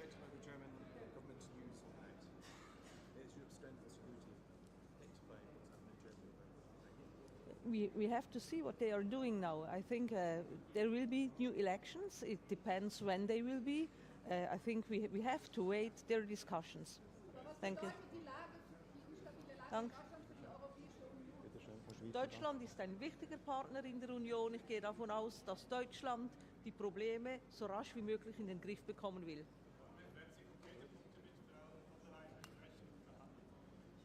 Verhandeln werden wir hier sicher nicht, das machen die Chefunterhändler, aber wir werden uns über den Stand der Dinge austauschen. Merci.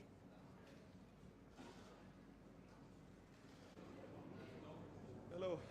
Today will be 2 topics on the agenda. The first one is the Ukraine, because the war in Ukraine has, Russian aggression has continued almost 1,000 days on full scale, and on that issue Europe should do everything to help Ukraine implement a victory plan and continue its steadfast support. And the second topic for me today will be economic security. Europe should be even more resilient during different crises, and also on energy matters, because we're still spending more than 30 billion euros on Russian energy. That is not sensible, that is not wise. If you want to have the Russian war chest empty, you should not spend on their own energy. And also the second topic on economic security is the connectivity, different regions, and also from Europe to different regions, and having those partnerships. So this will be today. Thank you. Yeah. I was telling to your colleagues, I'm the tallest among these guys, but I represent a small country, so it's not up to me to talk about such big things like what's happening in Germany or what's happening in the United States, but at the end, I believe that Germany, United States, all these big countries are strong enough to overcome this kind of situations, and maybe in a way this will help. Germans to do more and to also realize that they have a great country. So I would love to have the problems of Germany.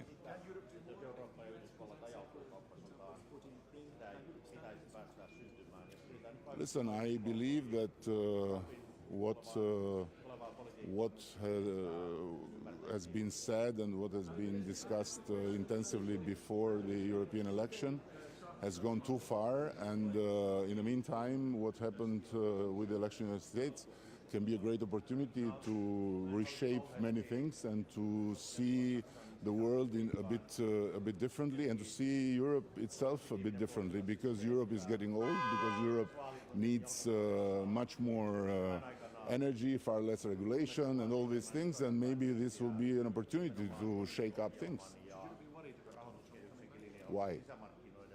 United States is United States, and at the end, I believe the United States is stronger than everyone in the White House on one hand, and on the other hand, again, I'm saying what has happened in the United States can be a very good thing for Europe. Ask Georgia, she's coming.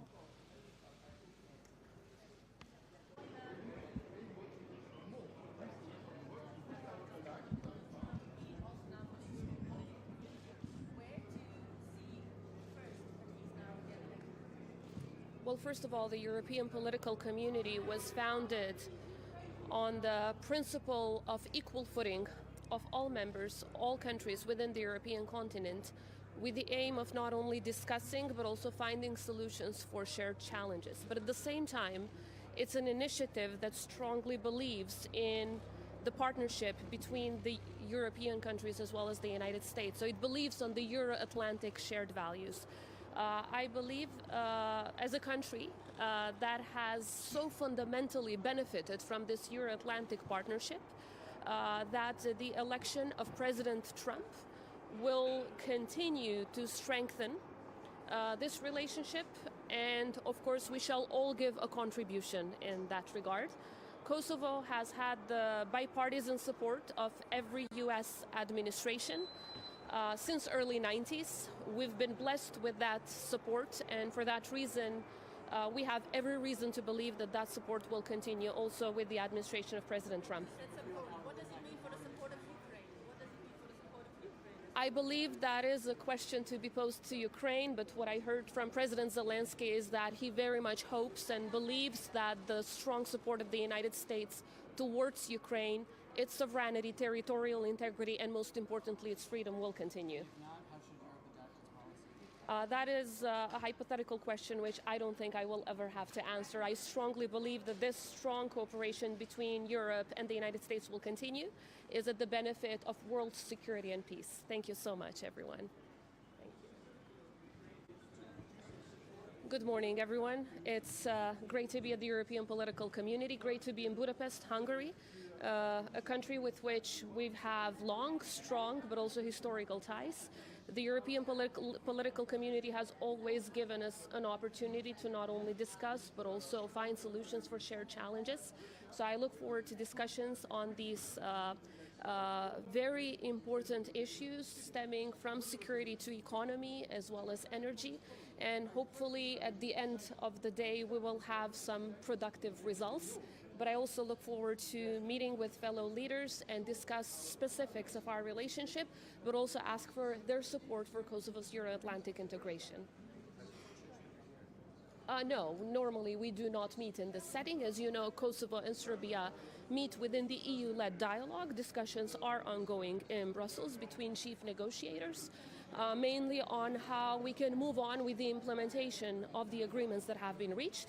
Over here, as you know, the topics have been set. It's mostly how we can all join as European countries in finding solutions for issues like peace, stability, economic security, as well as the energy crisis. So we will give our small, but I think important contribution. And at the same time, of course, we will call for the continuation of the support for Ukraine, because we believe that that is not just a threat to the sovereignty of Ukraine, but a threat to security of us all. And the stronger we are, the more united we are in dealing with this security challenge in our continent, the better for all of us. I do not see it as a threat. Kosovo has, in fact, benefited for decades from a very bipartisan support from the United States. We became independent when Republicans were in power. We became free when Democrats were in power. We worked very closely with every administration, and I strongly believe it will continue to be so.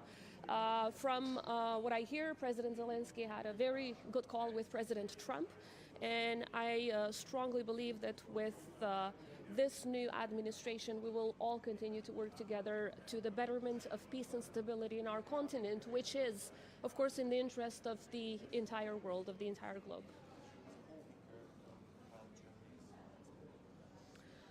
Well, I wouldn't call Germany unstable. I would call it simply a democratic process. Again, Germany has been such a strong pillar of Europe's success, has been such a strong pillar of the successes in the Western Balkans. It's the country that has, I believe, taken a leadership role in rallying every other member of the European Union towards supporting the enlargement process for the Western Balkans. It was the country that played the leadership role towards getting visa liberalization for the people of Kosovo. So we very much trust in the leadership of Germany, the current leadership, but also any other leadership that might come next.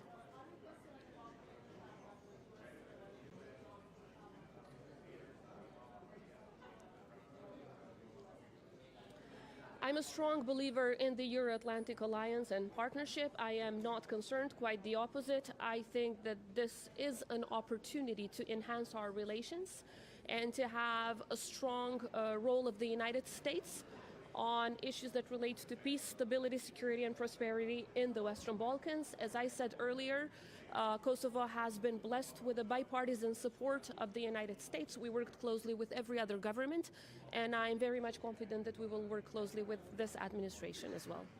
Thank you very much. Thank you.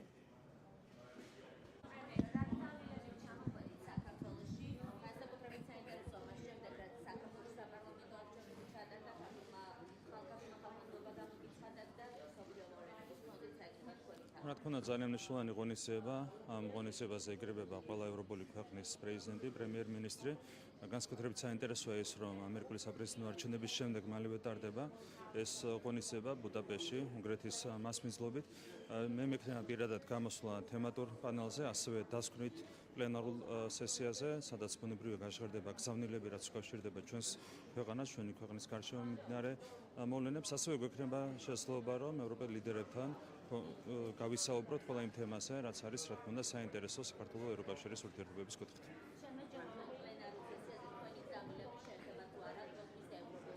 რა თქმა უნდა, ყველა თემაზე გვექნება საუბარი, მათ შორის ჩვენს მთავარ საგარეო პოლიტიკურ პრიორიტეტზე, რაც არის ევროკავშირში ინტეგრაცია, გვექნება საუბარი საქართველოში მიმდინარე პროცესებზე, საქართველოს ევროკავშირის ურთიერთობებზე, რა თქმა უნდა, ეს იქნება ჩემი გამოსვლის მთავარი თემა. European political community. I remember when we decided to launch this new platform, we understood at that time that it was needed to strengthen the global dialogue within the European continent, because we share a continent and we share the same goals, the same purposes. We want more peace, more stability, more security. And this platform, it doesn't mean that we all have the same opinion about all the topics, but it means that this dialogue is the starting point to make possible actions and to make possible decisions. And today, again, we'll address some important topics like migration, like economic security, and then you know that for sure we'll have the occasion to discuss the geopolitical broader context, including with the elections in the United States.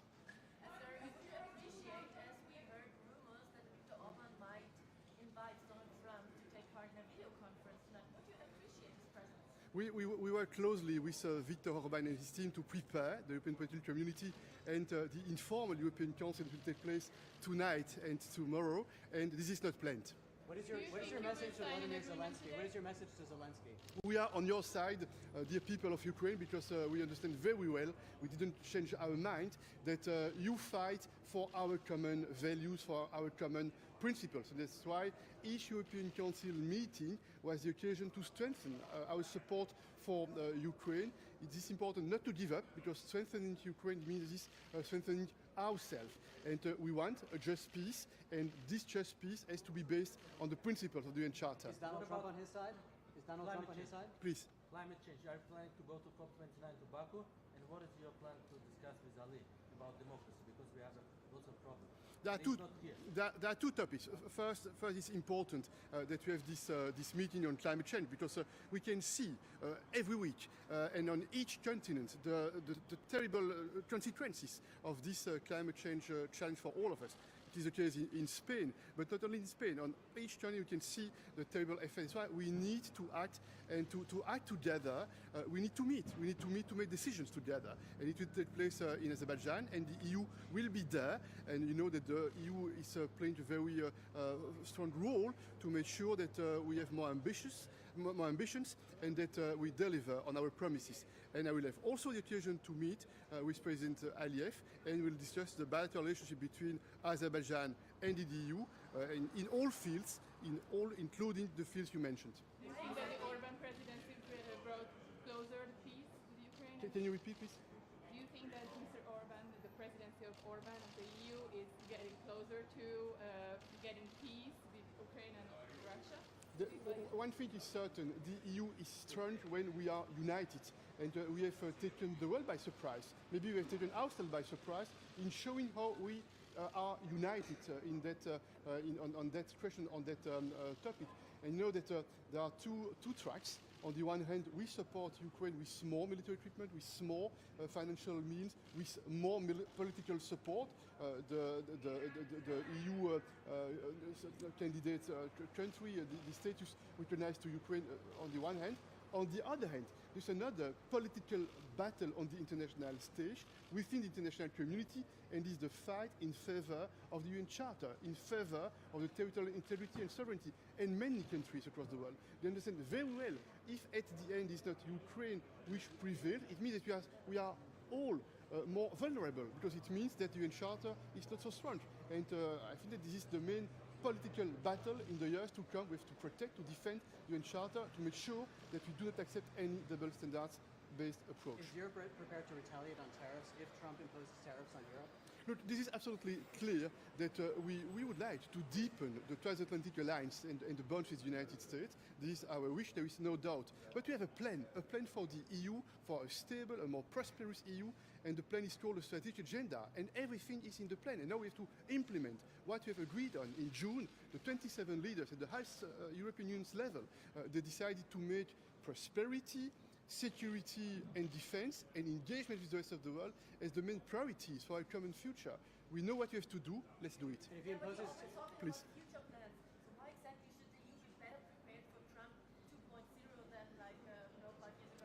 My conviction is very, very simple. In fact, we have to be more master of our destiny, not because of Donald Trump, of Kamala Harris, but because of our children. This is our responsibility to make decisions so that we are not dependent of something which is decided elsewhere. We have to do more to deepen our single market. We have to do more in terms of competitiveness. We have to do more in terms of European defense capabilities, and with partners, because we want to engage with partners. We believe in a multilateral world with a strong multilateralist base. This is what we believe in. Monsieur Michel.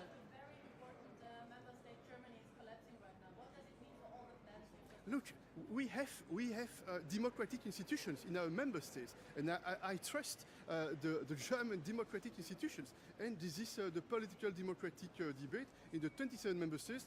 Today, this a process in Germany. Tomorrow, in another member state. We don't fear the democratic institutions. On the contrary. Yes, thank you.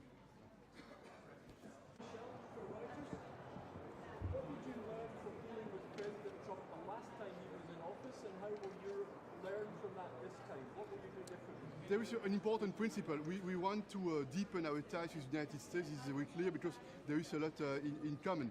But we also want to be more master of our destiny. We want to be more influential. We want to strengthen our economic base. And we want to act in a way where we are a respectful and respected partner. This is the basic principle. And I'm certain that on many topics we will converge. It will be easy. On some topics there could be some different views, And if this is the case, we'll have to discuss, to negotiate, and to find the best possible compromises. And specifically on Ukraine, do you expect the United States to reduce its support, and will Europe have to, and will it be able to increase its support?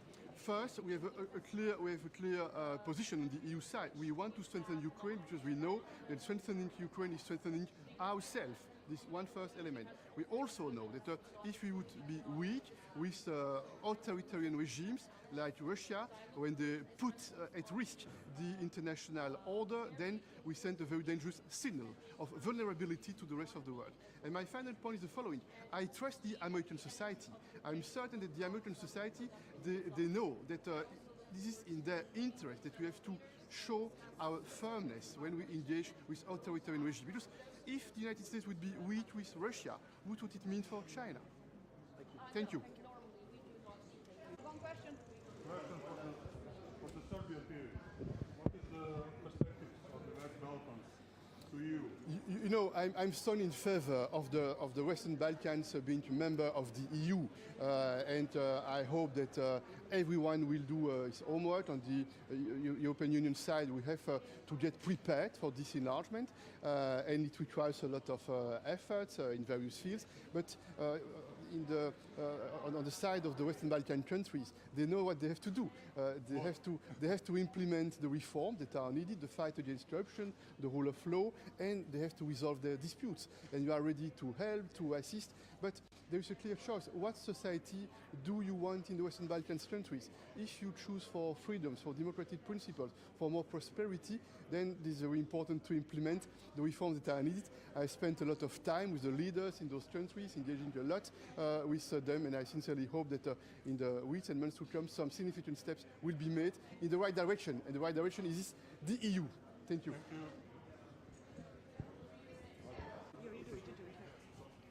Can you repeat, please?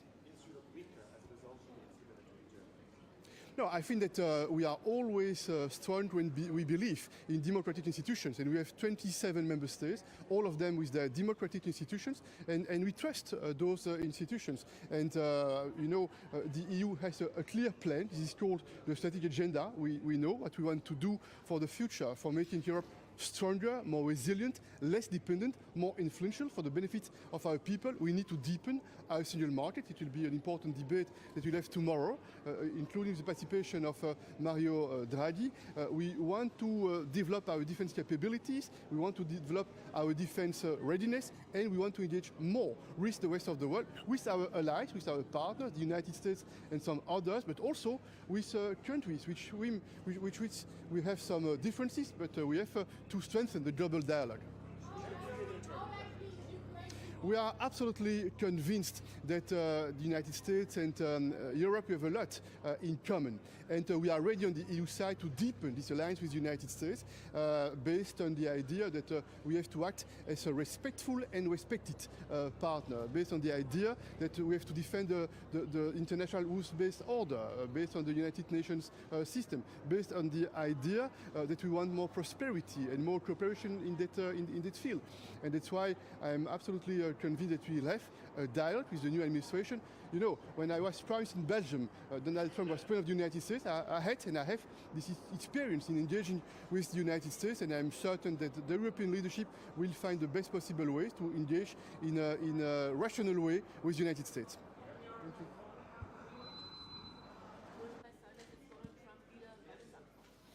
Zunächst einmal ist ja heute hier in Budapest die europäische politische Gemeinschaft versammelt. Aus meiner Sicht für Österreich besonders wichtig. Warum? Weil wieder das Thema Migration ganz oben auf der Agenda steht.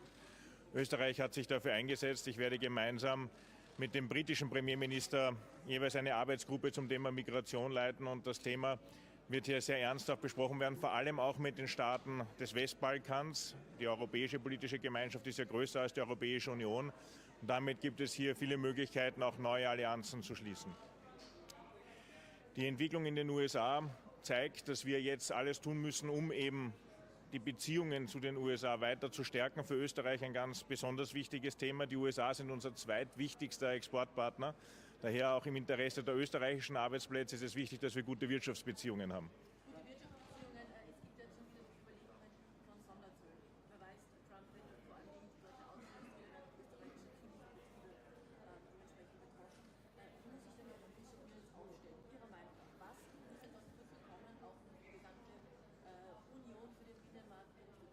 Also oberstes Ziel muss es sein, einen Wirtschaftskrieg zu verhindern. Ein Wirtschaftskrieg ist in keinem Interesse, weder in dem Interesse der Europäischen Union noch im Interesse der USA. Das heißt, es braucht jetzt intensive, aber gute Verhandlungen für beide Nationen, in dem Fall also für die USA, aber genauso eben auch für den Wirtschaftsraum Europäische Union. Das sind alles jetzt, glaube ich, viel zu früh angestellte Spekulationen. Entscheidend wird auch hier sein, intensiv miteinander zu reden und dann eben auch einmal die ersten Schritte der Trump-Administration auch abzuwarten.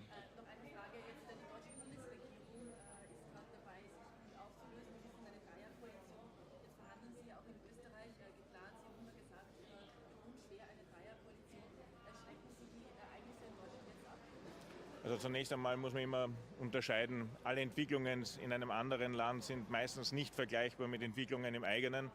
Wir sind erst überhaupt in der Phase der Sondierung. Was ist das Ziel? Eine tragfähige Bundesregierung. Da braucht man eine stabile Mehrheit im Parlament, ein klares Programm, sodass die Menschen auch die Veränderung spüren. Und ich glaube, Veränderung ist das wichtige Thema. Die neue Regierung in Österreich muss dann diesem Anspruch gerecht werden, Veränderungen, Erneuerungen voranzutreiben. Und da wird man sehen, wie weit man jetzt in den Sondierungsgesprächen und später dann in den Verhandlungen kommt. Was sagen jetzt diese Ereignisse in Deutschland? Was nehmen Sie damit? Was können Sie daraus mitnehmen für die Verhandlungen in Österreich? Ja, man kann immer lernen von seinen Nachbarn. Ich glaube, das ist das Entscheidende. Man ist ja auch immer wieder im Austausch. Das, was wesentlich sein wird, ist, es braucht jetzt hier bei uns in Österreich einen Fortschritt in den Sondierungsgesprächen. Ich habe immer gesagt, es ist ein steiniger Weg, es ist schwierig. Man muss sich inhaltlich intensiv miteinander auseinandersetzen. Das Ziel ist es tatsächlich, Erneuerung und Veränderung dann für die Menschen in Österreich voranzubringen. Dankeschön. Danke. Ja.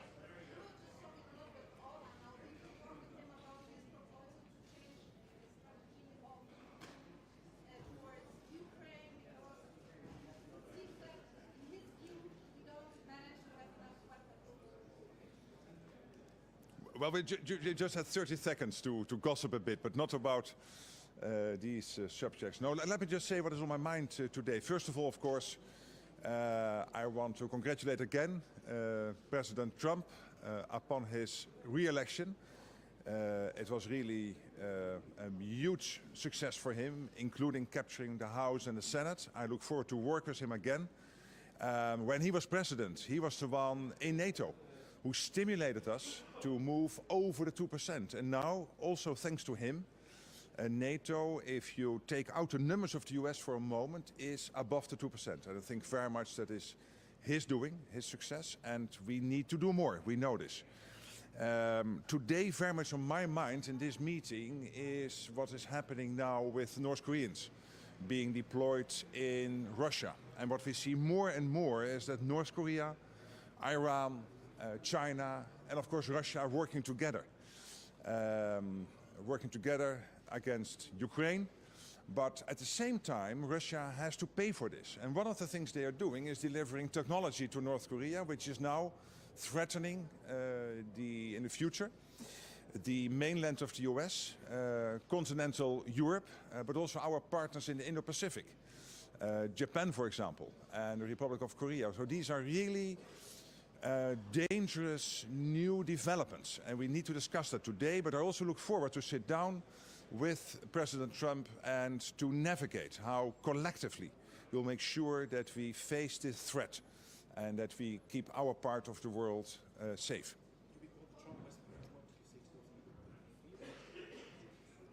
Well, the people of the United States have now elected him. He is the president. I worked very well with him for 4 years. He is extremely clear about what he wants. He understands that you have to deal with each other, to come to joint positions, and I think we can do that.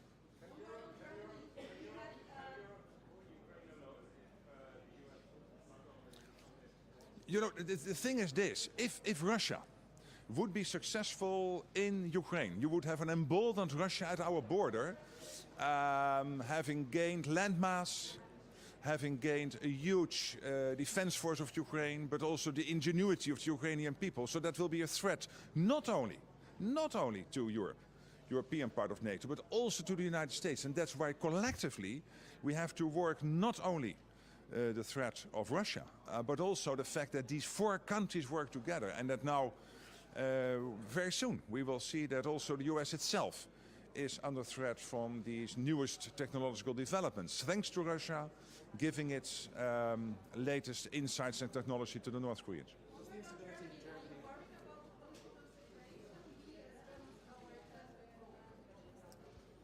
I'm sure that when it comes to defense, when it comes to foreign policy, that Germany will be able to conduct its foreign policy, fulfill its obligations in terms of defense, etc. So I'm not worried about that. Olaf Scholz is a strong leader. I know him very well. So I think he will navigate during the coming months, making sure that Germany plays its role at the world stage.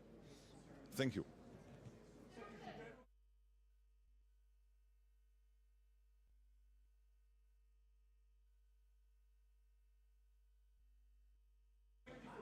Will be to the leaders today, specifically on the issue you just mentioned about the role of North Korea in this war now. What do you expect from them? This role of North Korea is basically illustrating how these countries work together. China, North Korea, Russia, and of course Iran.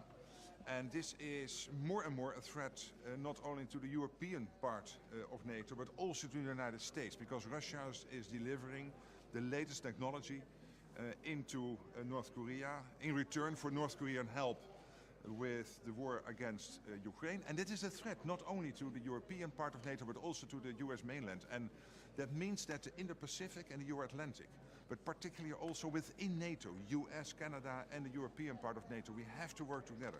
So I look forward to sit down with Donald Trump to discuss how we can face these threats collectively, what we need to do more. And yes, part of this, and here he is absolutely right, will be that on the European side of NATO we will have to spend more, do more to make sure that we reach the capability targets. Well, you need a new target, 2.5%, 3%.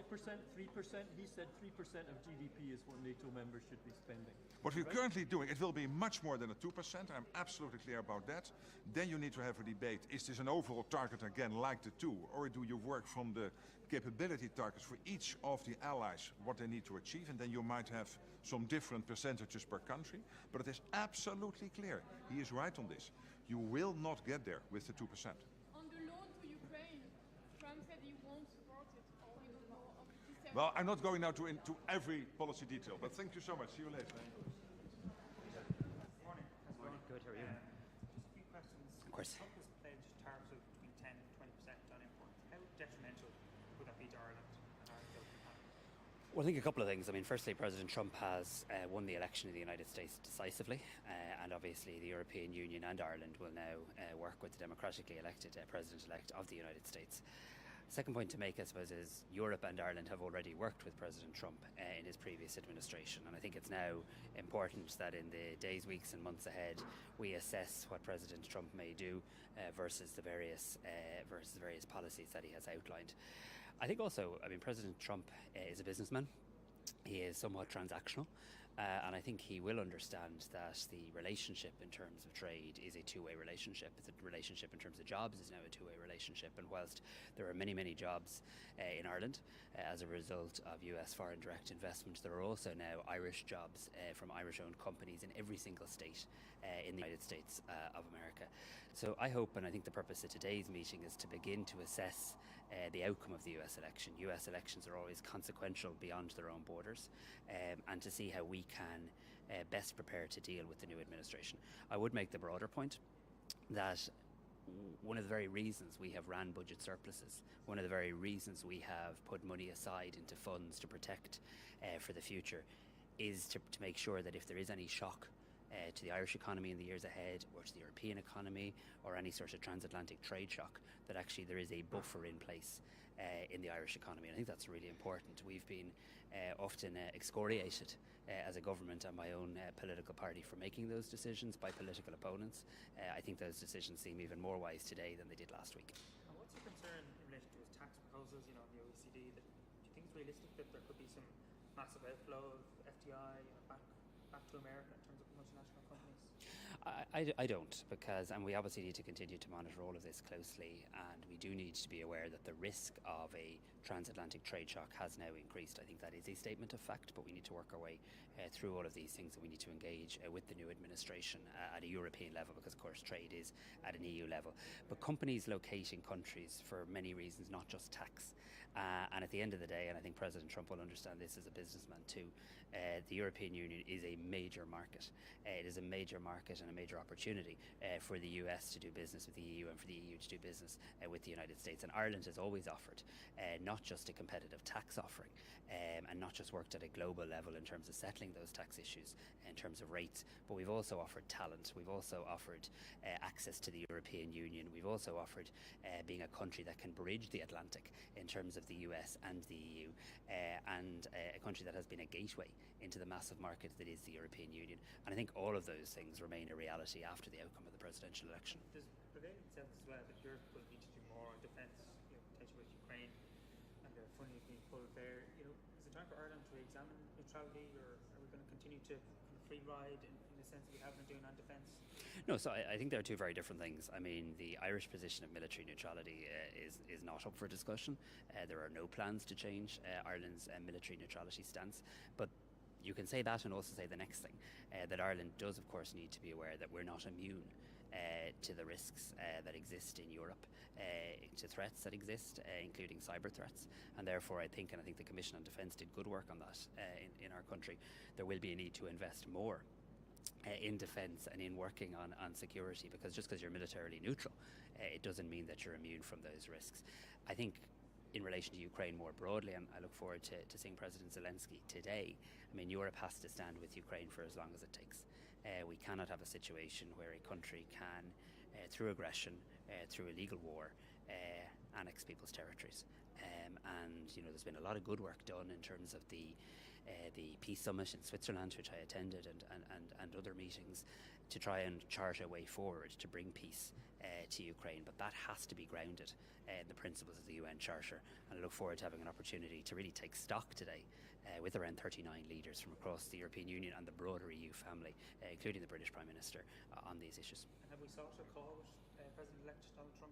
We have, as far as I know, and I hope to be in a position to speak to President-elect Trump and to congratulate him. I obviously issued a statement yesterday to that effect as well. Okay, we have to go. After the elections in the post-Soviet countries, especially in Georgia, in Azerbaijan, which is also hosted COP29, do you think European political community members have some kind of commitment to increasing democracy standards if they are part of the European political family? Because what we saw in Azerbaijan started to jail and unprecedented repression against civil society, especially against human rights defenders, against journalists. And Ireland, you have like a commitment to defend these communities, especially human rights defenders. Well, my country's foreign policy has always been grounded in being pro-international law, pro-human rights, and indeed they're the principles, some of the principles on which the European Union is founded as well. I should say, in relation to COP, I look forward to the Irish government being represented by our Minister for the Environment, and I would make this point. While the people of the United States have given their verdict and decided who they wish to be their president for the next 4 years, it is so important for the world that the US and that the EU remain actively engaged in major issues of global concern, most particularly the issue of climate. The world cannot press pause or go backwards on climate over the next number of years, because the climate emergency is real, the science is real, and no political ideology can trump that reality in relation to the science. Thanks, guys. Thank you. Thank you. Very happy to be here on behalf of the European Parliament at this European Political Community meeting. I'll start with a few thoughts as to what happened in the United States. We welcome the fact that Americans have voted, have chosen, and we congratulate Donald Trump on having won the election. I'd like to also focus, however, on us as Europe. I think we should move away from Europe elects and we react, but rather what are we going to do? When we say that we stand on our own 2 feet, what does that mean? When we work together, what does that mean? When we discuss strategic autonomy, that means we together, and this is a perfect moment together with our neighbourhood besides the European Union member states, to discuss a common approach on security, on defence, on Ukraine, on how we react to elections that took place in Moldova, in Georgia, as we go forward, on migration. I quote Donald Tusk when he said the time for geopolitical outsourcing is over, and that is one view that we fully agree with as a European Parliament.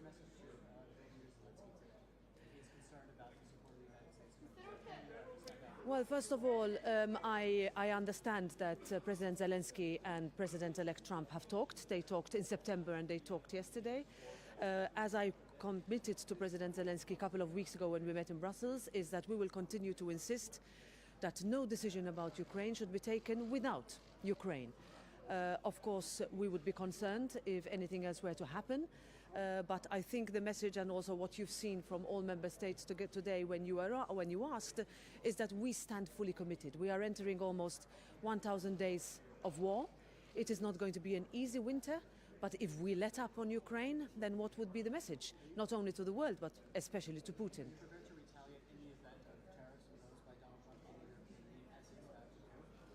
Well, on tariffs, this is where our economic reaction needs to be strong. We can no longer find ourselves in a situation where we are surprised when economic measures could be or are taken, especially when we see also what China has done in the past years. But if we see what President-elect has said during the campaign, if we see what the current administration has done, I think it's time for us, whether we talk about reaction to inflation reduction measures, whether we talk about climate measures, whether we talk about security cooperation, I think we need to be prepared. But we can only be prepared, and if you use the word retaliate, I would say react, if we are together, if all 27 are together. Do you think that the fall of the German government potentially will impact the ability to respond in a coherent and unified fashion here in Europe? Well, it's democracy. Let's wait and see what the outcome will be of the processes. It was not only that which happened, it was also Ireland that called an election yesterday, so I would not necessarily link different events with each other. However, for us, what we want is, look, without a strong Germany, we cannot have a strong Europe. And that is what we will be looking for. This is something that we have been saying for years, and it's something that we always say. German-French axis is extremely important. What Germany, France, Poland and countries getting together with Italy discuss is extremely important. This is something that we will wait and see, the outcome of the democratic choices, but it's something that we are prepared for, and I'm sure we all are.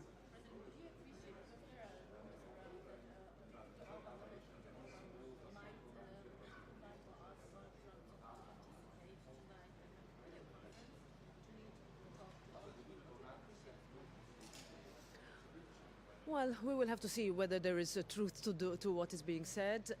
I understand that this decision has been to talk with people who have been invited already. It is not a decision for me to take, but it is also something that we need to prepare to talk to everyone.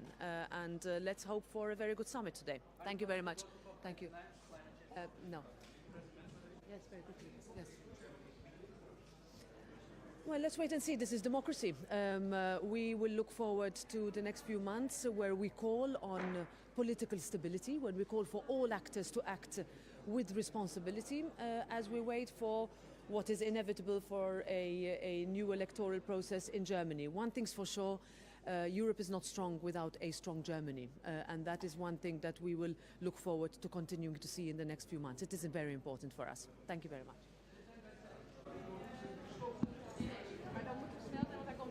Heeft u Trump al gesproken? Nog niet gesproken, wel even contact gehad gisteren. Contact gehad, wat bedoelt u dan? We hebben met elkaar even ge-sms'd en contact met zijn team. En ik hoop hem snel te spreken. En wat was uw boodschap in die sms? Dat ik ernaar uitzie om met hem samen te werken. Dat heel goed ging in de 4 dat hij president was. En wat ik hem ook zal zeggen als we wat langer gesprekken hebben. 1, je had en hebt gelijk. We moeten meer uitgeven aan defensie. Aan onze kant van het bondgenootschap, de Europese kant, maar ook Canada. En 2, we moeten zelfs meer doen. Want als je nu kijkt naar Noord-Korea als voorbeeld. Hoe zij nu geïnvolveerd raken in Rusland. Dit is een direct risico. Rusland nu levering van technologie aan Noord-Korea. Waardoor Noord-Korea weer een risico wordt. Een veiligheidsrisico. Niet alleen voor ons deel van NAVO. Maar ook voor het deel Verenigde Staten, Canada. Zij kunnen dadelijk de Verenigde Staten bereiken met hun raketten. En die technologie komt vanuit Rusland. Er was een hele lange sms. Kreeg u een duimpje terug van zijn team of kwam er iets inhoudelijks? Nee, dit was niet de sms. Dit is wat ik ga bespreken in onze eerste gesprekken. Want wij moeten met elkaar gaan praten, Trump en ik en met de NAVO-partners, hoe we dit collectieve risico, Iran, China, Rusland, Noord-Korea, wat niet alleen een risico is hier in Europa, maar ook voor Amerika, eigenlijk voor de hele Indo-Pacific en de Euro-Atlantic, hoe we dat samen gaan tegengaan. Het viel mij op in uw felicitatie gisteren dat u heel positief was naar hem. Hem prees ook zijn leiderschap uit de eerste termijn. Wordt dat ook de strategie om hem te verleiden aan boord te blijven? Het zijn de feiten. Wat hij heeft gedaan is volstrekt helder maken wat hij wil. Hij heeft niet altijd gelijk, maar hij had absoluut gelijk waar het gaat om het verhogen van de defensieuitgaven hier. Dat is hem ook gelukt. Maar 3 landen zaten op de 2%. Nu zijn het inmiddels 23 landen van de 32 NAVO-leden. Dus dat heeft hij voor elkaar gekregen. En het is ook waar dat we nog meer moeten doen. Juist ook om de risico's die ik schets. Zoals de samenwerking tussen Noord-Korea, China, Rusland en Iran, om dat tegen te gaan. Denkt u dat u erin gaat slagen om hem aan boord te houden en ook om hem betrokken te houden, bijvoorbeeld bij de hulp aan Oekraïne? Kijk, stel nou dat, en dit is eigenlijk het argument, stel nou dat Rusland zou winnen in Oekraïne, dan heb je een versterkt Rusland, heeft een kwart erbij gekregen in land, in leger, in industrie, etc. Dat zit aan de grens van Europa. En hij zegt stoppen daar niet. De mondhoeken zullen blijven druppelen om door te gaan, om het volgende te pakken te krijgen. Dat is een direct risico. En hier komt hij. Niet alleen voor het Europese deel van de NAVO, maar ook voor Amerika. Dit is waarom we er samen in zitten en waarom die transatlantische band zo belangrijk is. En in toenemende mate ook een risico voor Japan, voor Zuid-Korea. Vanwege die technologie die ze leveren nu, de Russen, aan de Chinezen, maar zeker ook aan Noord-Koreanen. Trump heeft in zijn eerste termijn gezegd dat hij Poetin meer vertrouwt dan zijn eigen veiligheidsdiensten. Ik ga niet iedere uitspraak van Trump in die 4 jaar toekomende. Nee, maar het heeft geen zin om alles wat hij in 4 jaar gezegd heeft, regel voor regel te gaan becommentariëren. Op de grote issues, en bijvoorbeeld NAVO en meer uitgeven, had hij gewoon gelijk. Laten we dat gewoon toegeven. Daar liepen we achter. En dat leiderschap hebben we ook de komende jaren nodig. Hoe gaat u president Zelensky, die hier vandaag ook is, geruststellen dat de hulp aan zijn land overeind blijft? Kijk, op Zelensky, ikzelf, wij allemaal, en dat geldt ook voor Amerika, wij realiseren ons nogmaals, als Rusland succesvol zou zijn in Oekraïne, is dat een veiligheidsrisico, ik zeg het maar even heel recht toe recht aan, een veiligheidsrisico niet alleen voor Europa, maar ook voor Amerika. En daarom, we are in this together. Ik zou me nog niet helemaal gerustgesteld voelen als Oekraïne. Ja, kijk, ook hij, Zelensky, zal natuurlijk moeten zorgen dat hij weer zijn relatie opbouwt met Trump. Maar daar is hij al mee begonnen. Hij heeft een goed gesprek gehad in, dacht New York, een paar maanden geleden. Ze hebben al gebeld gisteren met elkaar. Dus Zelensky is prima in staat om zelf die relatie te bouwen. En nogmaals, het belang hier is gezamenlijk. Dat is niet alleen een Europees NAVO-belang, dat is een Amerikaans-Europees NAVO-belang en zelfs een belang van landen als Korea en Zuid-Korea en Japan. De strategie wordt duidelijk verleiden. Misschien een deal sluiten met Trump, daar houdt hij van. Hoe voelt dat als een zware verantwoordelijkheid die op uw schouders rust? Ja, die rust niet speciaal op mijn schouders. Die rust dat op alles. denk ik wel, toch als NAVO-chef? Ook, maar dat geldt natuurlijk ook voor alle bondgenoten, voor alle 32. Dat doen we met z'n allen, maar het is niet zo dat ik het gevoel heb dat ik iemand moet verleiden. Ik laat het echt voor uw woorden. Wat ik voel is dat Trump heel transactioneel, heel pragmatisch en altijd in de wedstrijd zit. Precies weet wat hij wil, vaak gelijk heeft. En dat je moet zorgen met elkaar dat je er samen uitkomt. En dat lukt meestal. En hoe gaat u dan iemand als Orbán ook overhalen? Of Robert Fico, die hier ook is? Ik denk dat dat allemaal wel goed komt. Als je kijkt wat bijvoorbeeld Hongarije bijdraagt aan de NAVO op dit moment. Ze zitten echt boven de 2%, al wat langer. Ze leveren heel veel bijdrage aan missies. Ze hebben een hele grote brigade ook hier in Hongarije om de oostflank te beschermen. Dus zij leveren een enorme bijdrage aan het bondgenootschap. Ik ben helemaal niet zo negatief over Orbán. Ik denk dat hij een hele hoop doet. Wat kunt u met de woorden van Trump dat hij zegt dat hij in 24 uur die oorlog gaat beëindigen? Kijk, het punt is, het heeft geen zin voor mij om iedere zin die Trump in de campagne heeft uitgesproken te becommentariëren. Wat ik wil doen is zo snel mogelijk met hem zitten en zeggen, hoe gaan wij dat gezamenlijke risico wat we lopen, Amerika, Europa, maar nogmaals ook onze partners zoals Zuid-Korea en Japan, die samenwerking van 4 landen die technologie met elkaar uitwisselen en daarmee een steeds grotere bedreiging worden voor onze veiligheid. Hoe gaan wij dat bestrijden? Heeft u al een afspraak staan met hem? Nee, nog niet.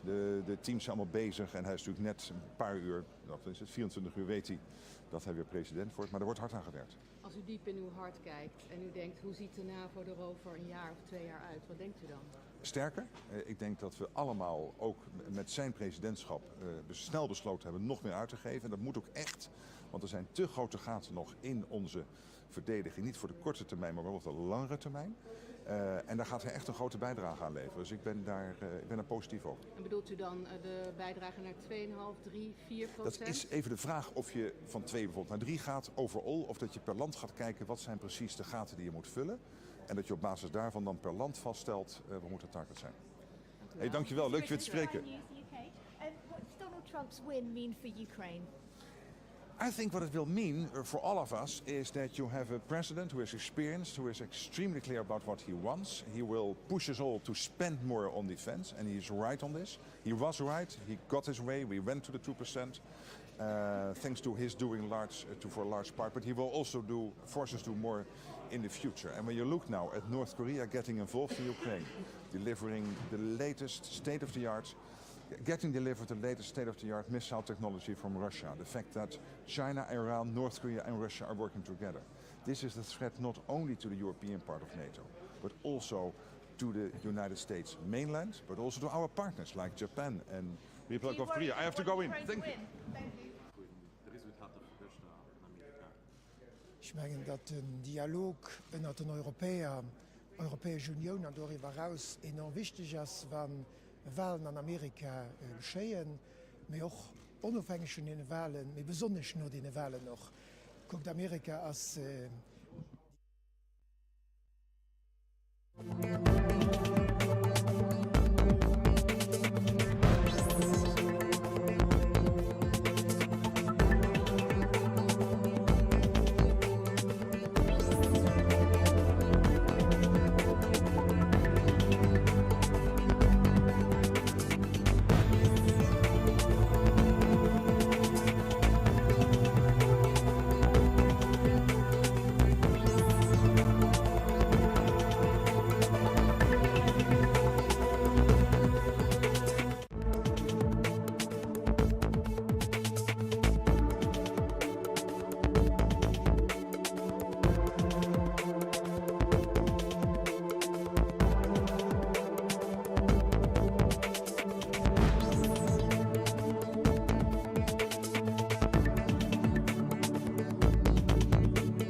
would force European countries to do that. This is what he told me.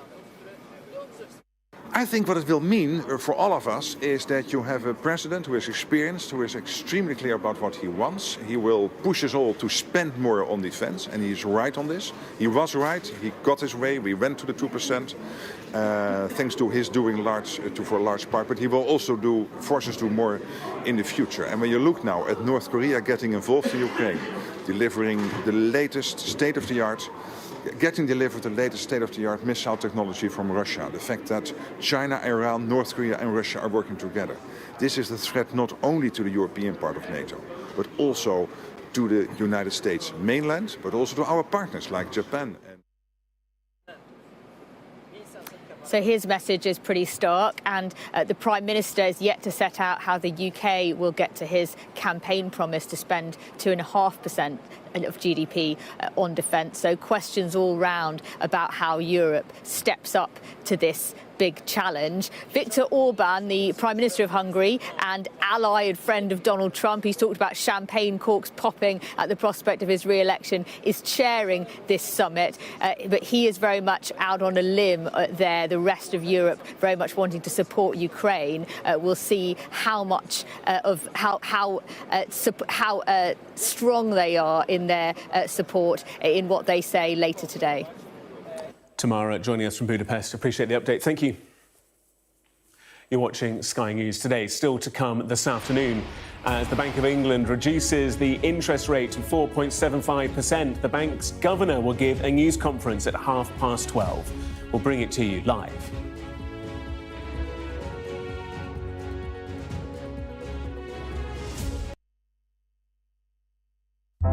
Big stories don't always come from big cities. I'm Lisa Dowd and I'm Sky's Midlands correspondent. You are not getting in this elevator, okay? The judge made it very clear that she could see no justifiable reason why Sakulas wasn't here facing British justice. I promised I would get him justice. Free, wherever you get your news.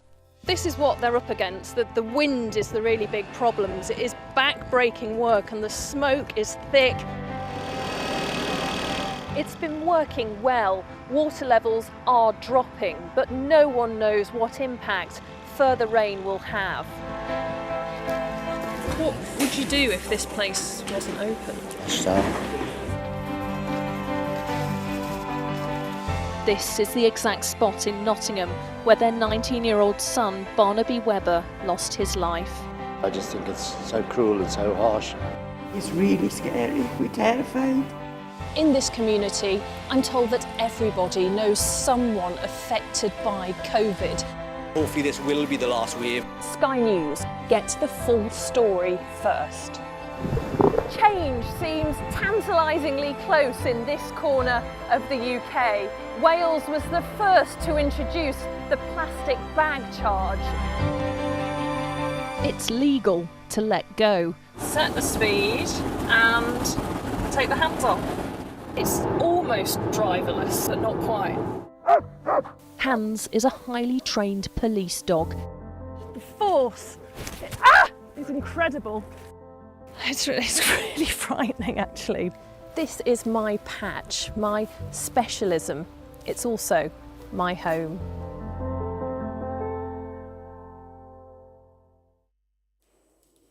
Just a reminder, we'll bring you the latest from the Bank of England Governor Andrew Bailey in a few moments' time. But first, with developments in Ukraine firmly in the spotlight, Russian strikes have hit several areas of the Ukrainian city and capital Kyiv overnight. Officials say damage was caused to residential and factory buildings, with at least 2 people reported to be injured in the attack. Well, later today, President Putin will give a foreign policy address in an annual speech, which he delayed until after the US election had been decided. He'll be talking near Sochi, and our Moscow correspondent, Ivor Bennett, is there. It feels like it's no coincidence that he's chosen this week, in the days after the US election, to hold his annual Valdai Discussion Club here at this ski resort above Sochi. So he'll almost certainly address it. But I think the question right now is, what has he said so far in the last 24 hours? Initially, yesterday, the Kremlin said that Vladimir Putin had no plans to congratulate Donald Trump on his election win. But overnight, reports emerged that he had sent a message privately through mutual friends. But in the last couple of hours this morning, the Kremlin, according to Russian news agencies, has denied those reports. So it's all very confusing about what Vladimir Putin has said or not to Donald Trump. The official line certainly is that the US, according to Russia, is still a hostile state. Relations are at a historic low. Those are the words of Dmitry Peskov, the Kremlin's chief spokesman, yesterday when he gave that initial reaction to the result. He downplayed the idea that Donald Trump could bring the war in Ukraine to a swift close, despite all the promises on the campaign trail. He said, "We will see." So on the face of things, they are adopting quite a guarded approach, quite cautious, apparently not expecting any sudden shift in foreign policy, despite all the words on the campaign trail. And I think there's a reason for that, and that is because the last Trump presidency didn't quite pan out how Russia had hoped. There were warm words from the start, but by the end of it, the US had imposed several rounds of sanctions on Russia, and that is something Moscow hasn't forgotten. And it was something, I think, referenced by the Ministry of Foreign Affairs here in their statement yesterday. They said Moscow has no illusions about Trump, so they know that he doesn't necessarily stick to his words.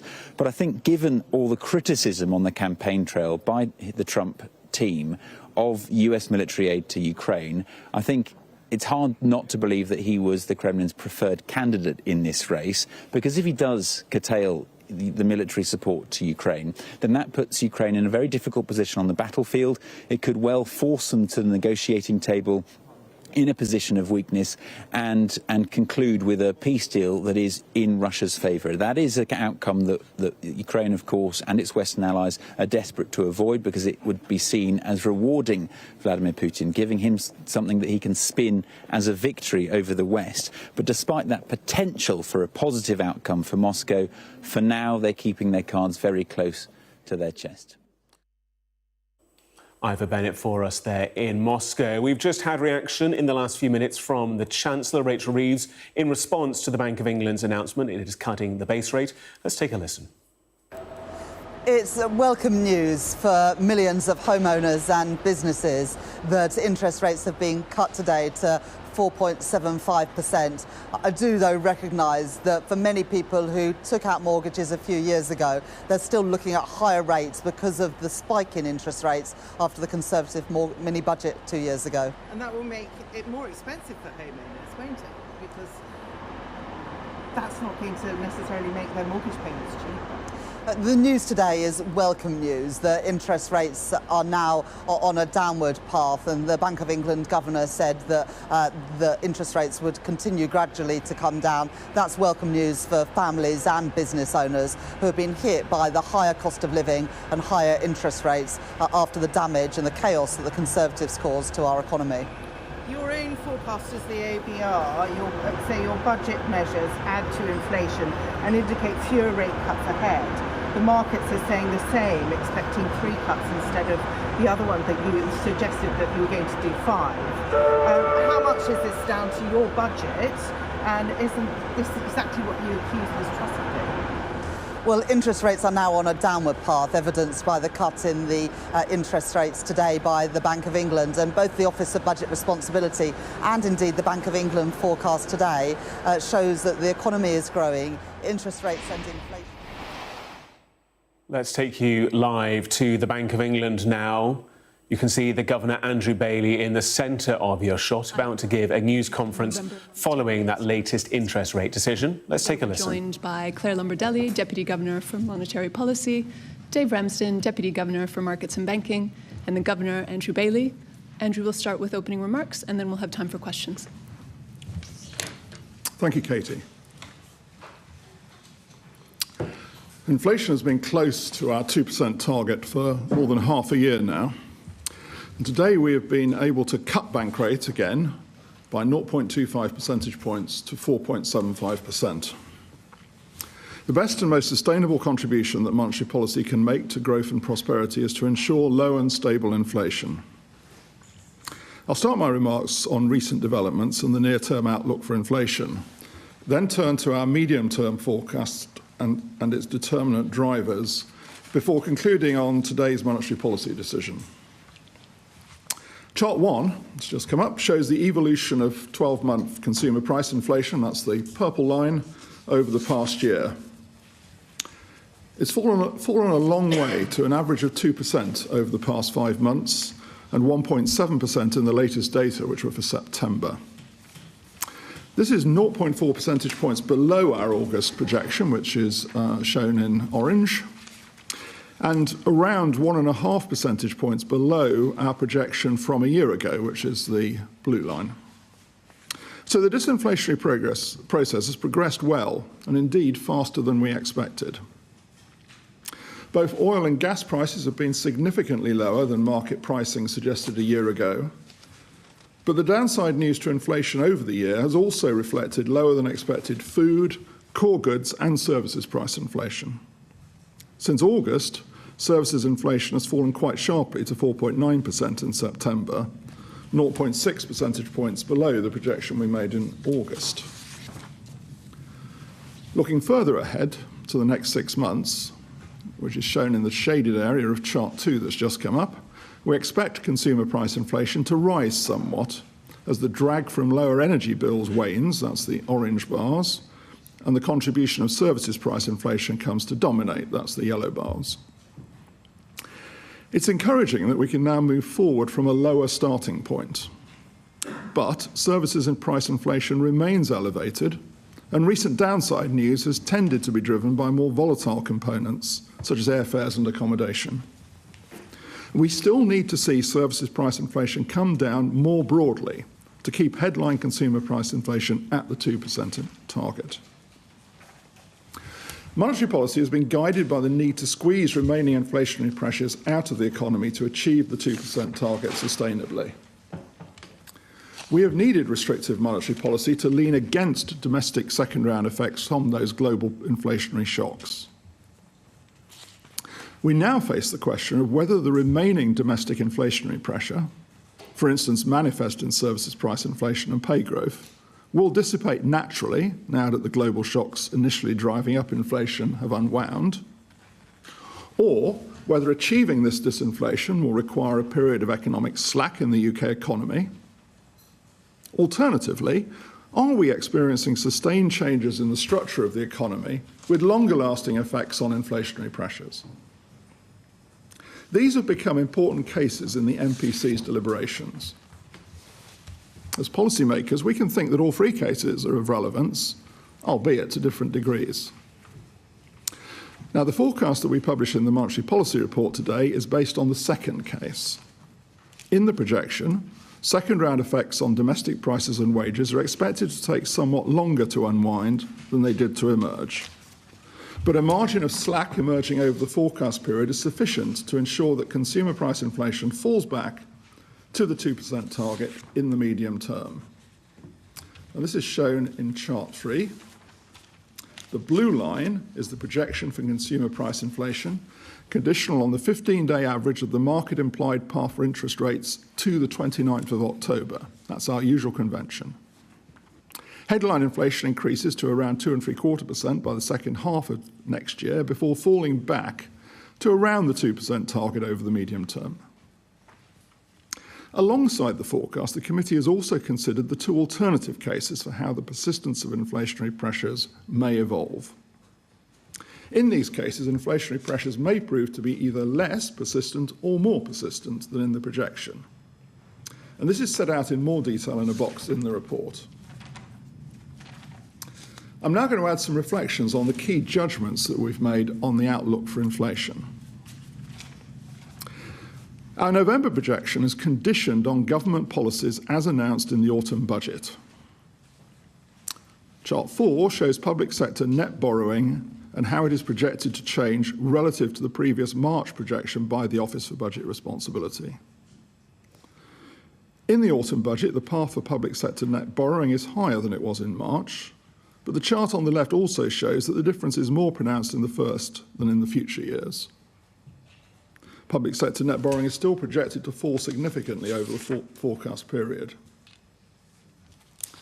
We provisionally expect the measures announced in the budget to boost the level of GDP by around 0.75% at their peak in a year's time.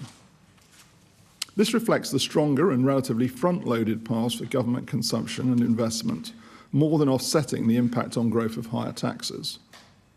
Overall, fiscal policy is still expected to tighten over the forecast. But all else equal, the changes announced in the budget are expected to reduce the margin of spare capacity in the economy over the forecast period.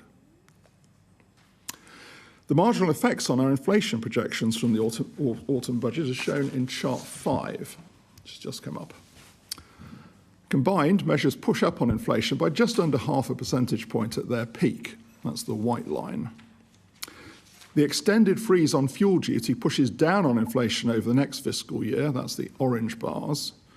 But as it is assumed to rise thereafter in line with announced government policy, fuel duty then pushes up on inflation from the second quarter of 2026. Other measures directly push up on inflation over the first year, that's the purple bars. Now, there are different ways in which the increase in employer national insurance contributions could play out in the economy. It represents an increase in the cost of employment. There are at least 4 margins of adjustment. Firms could pass on higher costs to consumer prices, or firms could absorb the increase through lower margins or higher productivity. Firms could increase wages by less, or firms could respond by reducing employment. Now, let me be clear. Public policy measures of this kind serve other objectives, and it's not for us to opine one way or the other. What we must do is respond to any consequences for inflation in order to meet our 2% target over the medium term. Now, we will get information on how the consequences for inflation evolve over time.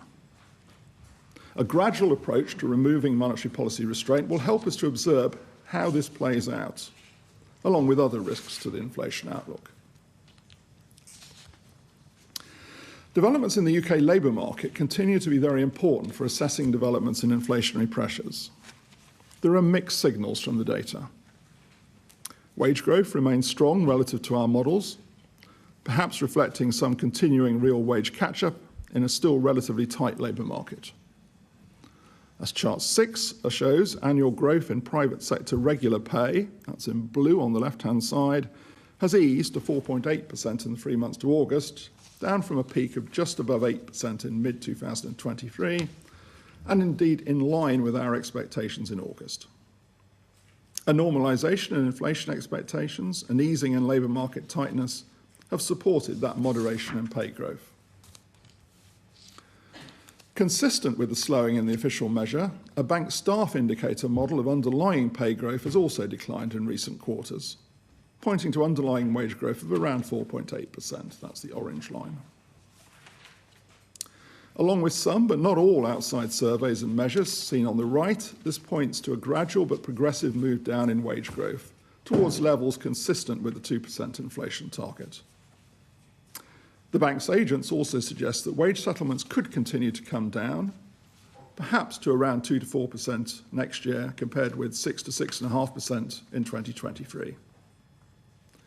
And I would add that this is the story that I've heard consistently when I've joined them recently on visits to businesses in different parts of the country. But 2 further observations should give us cause to reflect. First, 1 year ahead expectations for wage growth of firms in the bank's decision-maker panel seem to have stabilised at a higher level of around 4% in recent months. Second, the evidence, such as it is, points to the quantity side of the labour market remaining relatively tight while showing some loosening. Both of these observations could point to lingering persistence in wage pressures beyond what we're assuming in the projection. So let me conclude. There's been continued progress in disinflation, particularly as previous external shocks have abated. So at this meeting, the committee voted to reduce bank rate to 4.75%. Based on the evolving evidence, a gradual approach to removing policy restraint remains appropriate. Monetary policy will need to continue to remain restrictive for sufficiently long, until the risks to inflation returning sustainably to the 2% target in the medium term have dissipated further. The committee continues to monitor closely the risks of inflation persistence and will decide the appropriate degree of monetary policy restrictiveness at each meeting. And with that, Claire, Dave and I will be happy to take your questions. Thank you. We'll start today with Larry for his last press conference, and then we'll go to Faisal. Thank you. Governor, is the message from this report that as a result of the budget, interest rates will stay higher for longer than they otherwise would have done? Well, let me begin by echoing what Katie just said, if you don't mind, Larry, on a personal note. I know this is your last... I don't know how many of these you've done, but it must be a lot. Too many. No, that can't be true. There's no such thing as too many of these. But look, Larry, I think we all want to join before I answer the question together. And A, thank you for all you've done for British economic journalism, and B, wish you all the best for the future. It's been a pleasure working with you. What?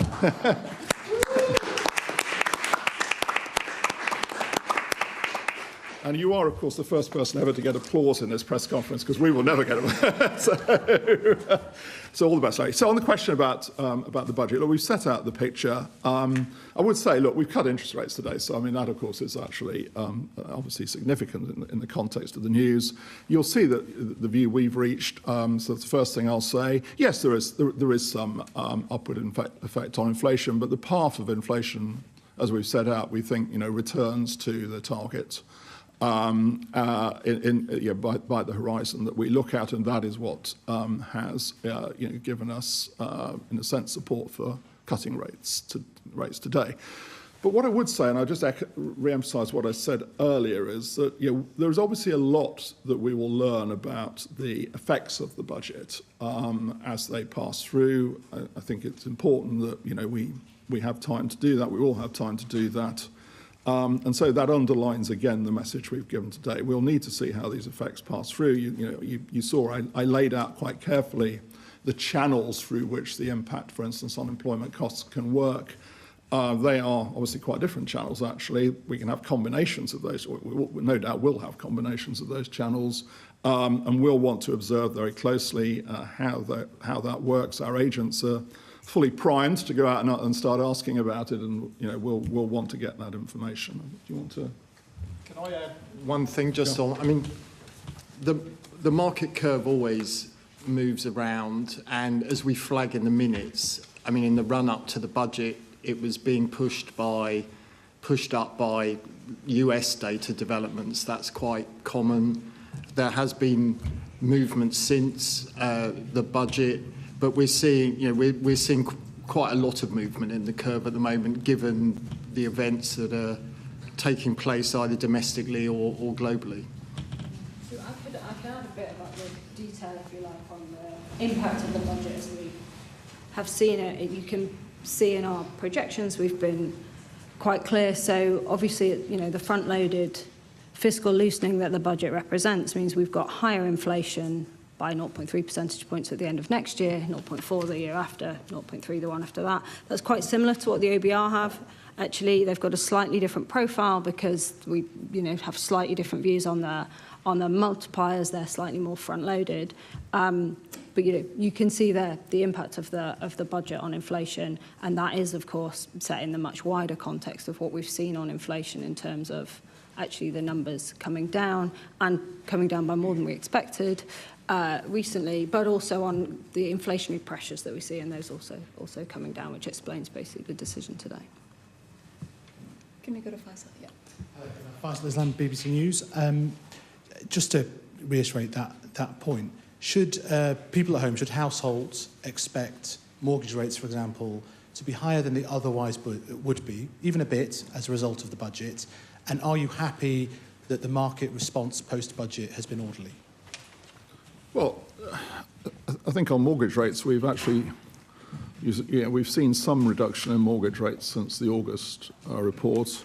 Obviously, we've cut rates today, so we'll see how that feeds through. But obviously, how it feeds through for most mortgages now is depends on how the curve moves, because most mortgages obviously are priced off the swap curve because they're mostly fixed rate mortgages. So I don't think that it's sensible to conclude that the path of interest rates will be particularly different in that respect. And of course, let's be very clear, we don't set out an expected path ourselves because that, we respond to the news as we see it and form our views as we see it. So I would emphasize the point I made that the profile that we have of inflation starts lower, does go up, but let's be clear when we talk about going up. I mean, these are a different order of magnitude of numbers compared to what we've been talking about in press conferences here for for recent years, and it's an altogether better magnitude in that sense. But then the key point is that it comes back down to target, and we think sustainably within the forecast period. So that's. Just to reinforce Andrew's point, I mean the curve. What we've seen, the 2-year rate for a 75% LTV mortgage has come down by 78 basis points since May. So that's in chart 2.7 that shows you what's happened to all the savings and borrowing, all the key savings and borrowing products. And as Andrew was saying, that's been, the reference rate for that important mortgage is the OIS rate, which has also come down over that period. But I mean, I think just on the second part of your question, Faisal, and just looking at market movements over the last week or two. I mean, to start with, I think if you go back to the beginning of last week, I think the market was positioned long at the sort of shorter end of the sterling curve, so it was positioned for lower interest rates. I think what you saw sort of in the latter part of last week was some adjustment. There was some closing of those positions as the curve moved up. Not surprising because those positions have stop loss orders on them typically, and those stop loss orders can be quite highly correlated. I think that process happened. So we've had that process. But then, of course, what happened was, and this was really from Friday afternoon onwards, that the dominating, if you like, event was the US election, not anything going on in this country. And the curve obviously has been, curves have been moving around quite a lot over recent days, but I mean, it's quite clear that, that's been the more dominant factor. And I think what we were picking up from market intelligence was that there was quite a reluctance in the market to take positions while the outcome of the US election wasn't known. So you did get, I think, these two things coinciding. I think there was some closing out of positions in sterling into a market which was increasingly, certainly from Friday afternoon onwards, not really wanting to take positions given the uncertainty of the outcome of the US election. So I think that's the context. But I think now, look, you look at the market today, it's a lot more. It's pretty settled today. So, yeah. And throughout the period, because obviously you'd expect us to keep a very close eye on monitoring. We've been seeing orderly market conditions. Yeah. Great. Let's go to Helia and then Sam, please. Helia Ebrahimi, Channel 4 News.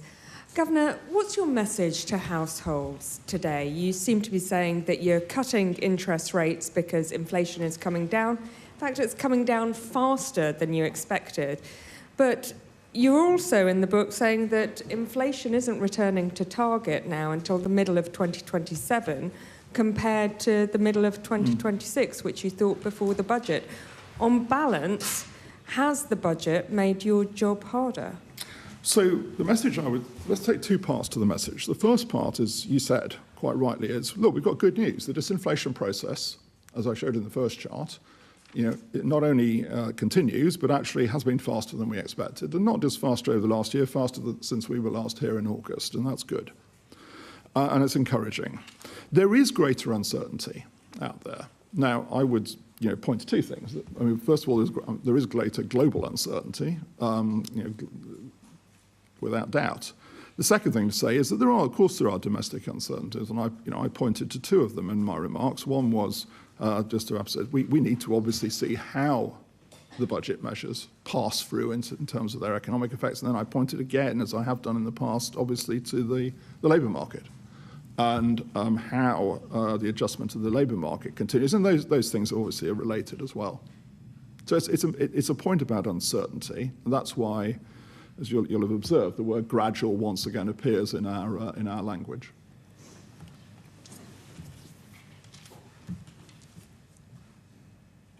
Thanks, Sam Fleming from the Financial Times. In Box D, you talk about unexplained strength in import prices in the report and its importance for inflation. In that light, could I ask you about the result of the US election and the potential for higher protectionism, trade barriers, tit for tat, retaliation around the world? How do you think about that? Sure. In terms of upside and downside risks, especially in light of yeah, I mean, I'm sure Claire wants to come in, but let me make 2 points to start with. First of all, the point we were making or are making on import prices is not really about, it's not at all about the US election. It's really based on an observation in the data that the relationship between world export prices and sterling and UK sterling import prices has not moved as we expected. In a sense, they've not really moved together. We've seen some divergence with stronger UK import prices than we would have expected based on world export prices. And frankly, we've adjusted our assumption to reflect the fact that we don't see any evidence of that really sort of coming to a conclusion. On the second point about the US election, can I just make this point? First of all, we always respond to announced policies, not, and that's true in the world, it's true in the UK, not to, stories about what they might be. So we're not going to respond to anything. The second thing I'll make, just to be very clear on this, we work with all US administrations, more obviously on the financial stability side than the monetary policy side, because that's the nature of financial stability versus monetary policy. But we work with all administrations. We will look forward to working with the new US administration. We worked with the previous Trump administration. We work with the current administration, and that's our good job. I mean, that's what we do. We do it without any, if you like, sort of presumptions, and we will do that constructively. Yeah. Not much to add on the import box and the global export price, except to sort of reiterate your point that what we've done here is made a sort of change in our judgments, reflecting what we're seeing in the data, particularly. And the effect is not sort of insignificant on inflation further out. Can we go to Sue and then Joel, please? Hi, Sue Chan from The Telegraph. Just following on from Sam's question, I wouldn't dare ask you a question about policy, but just about the structure of the UK economy.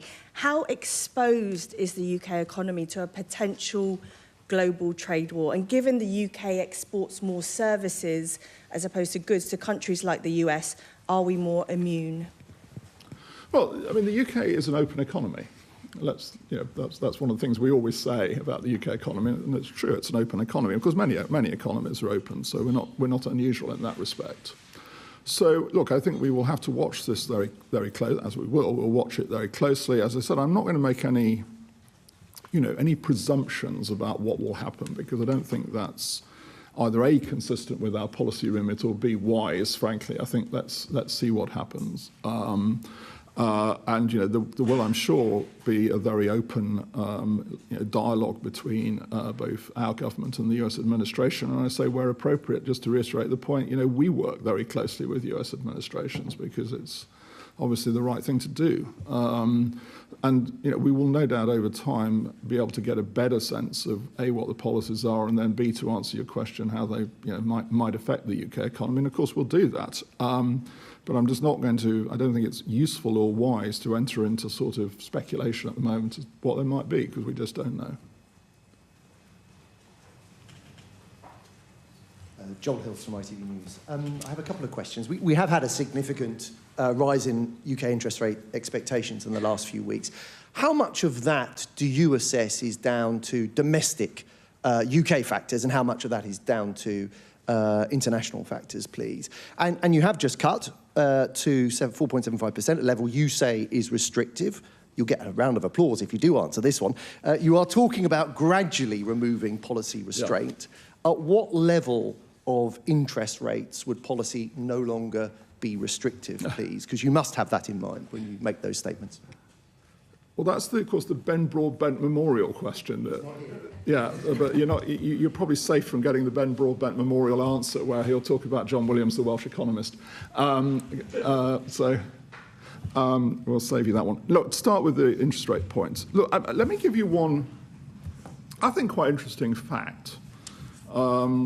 And actually, I'll go back to, well, I'll take it back to sort of a couple of days ago. If you look at movements along the interest rate curve from the beginning of October to a couple of days ago, and you compare the US curve with the UK curve, they basically moved by about the same amount. Comments there from the Governor of the Bank of England, Andrew Bailey, following that announcement that the bank is going to has lowered interest rates to 4.75%. In response on the markets, sterling rose 0.4% against the US dollar, 0.2% higher against the euro.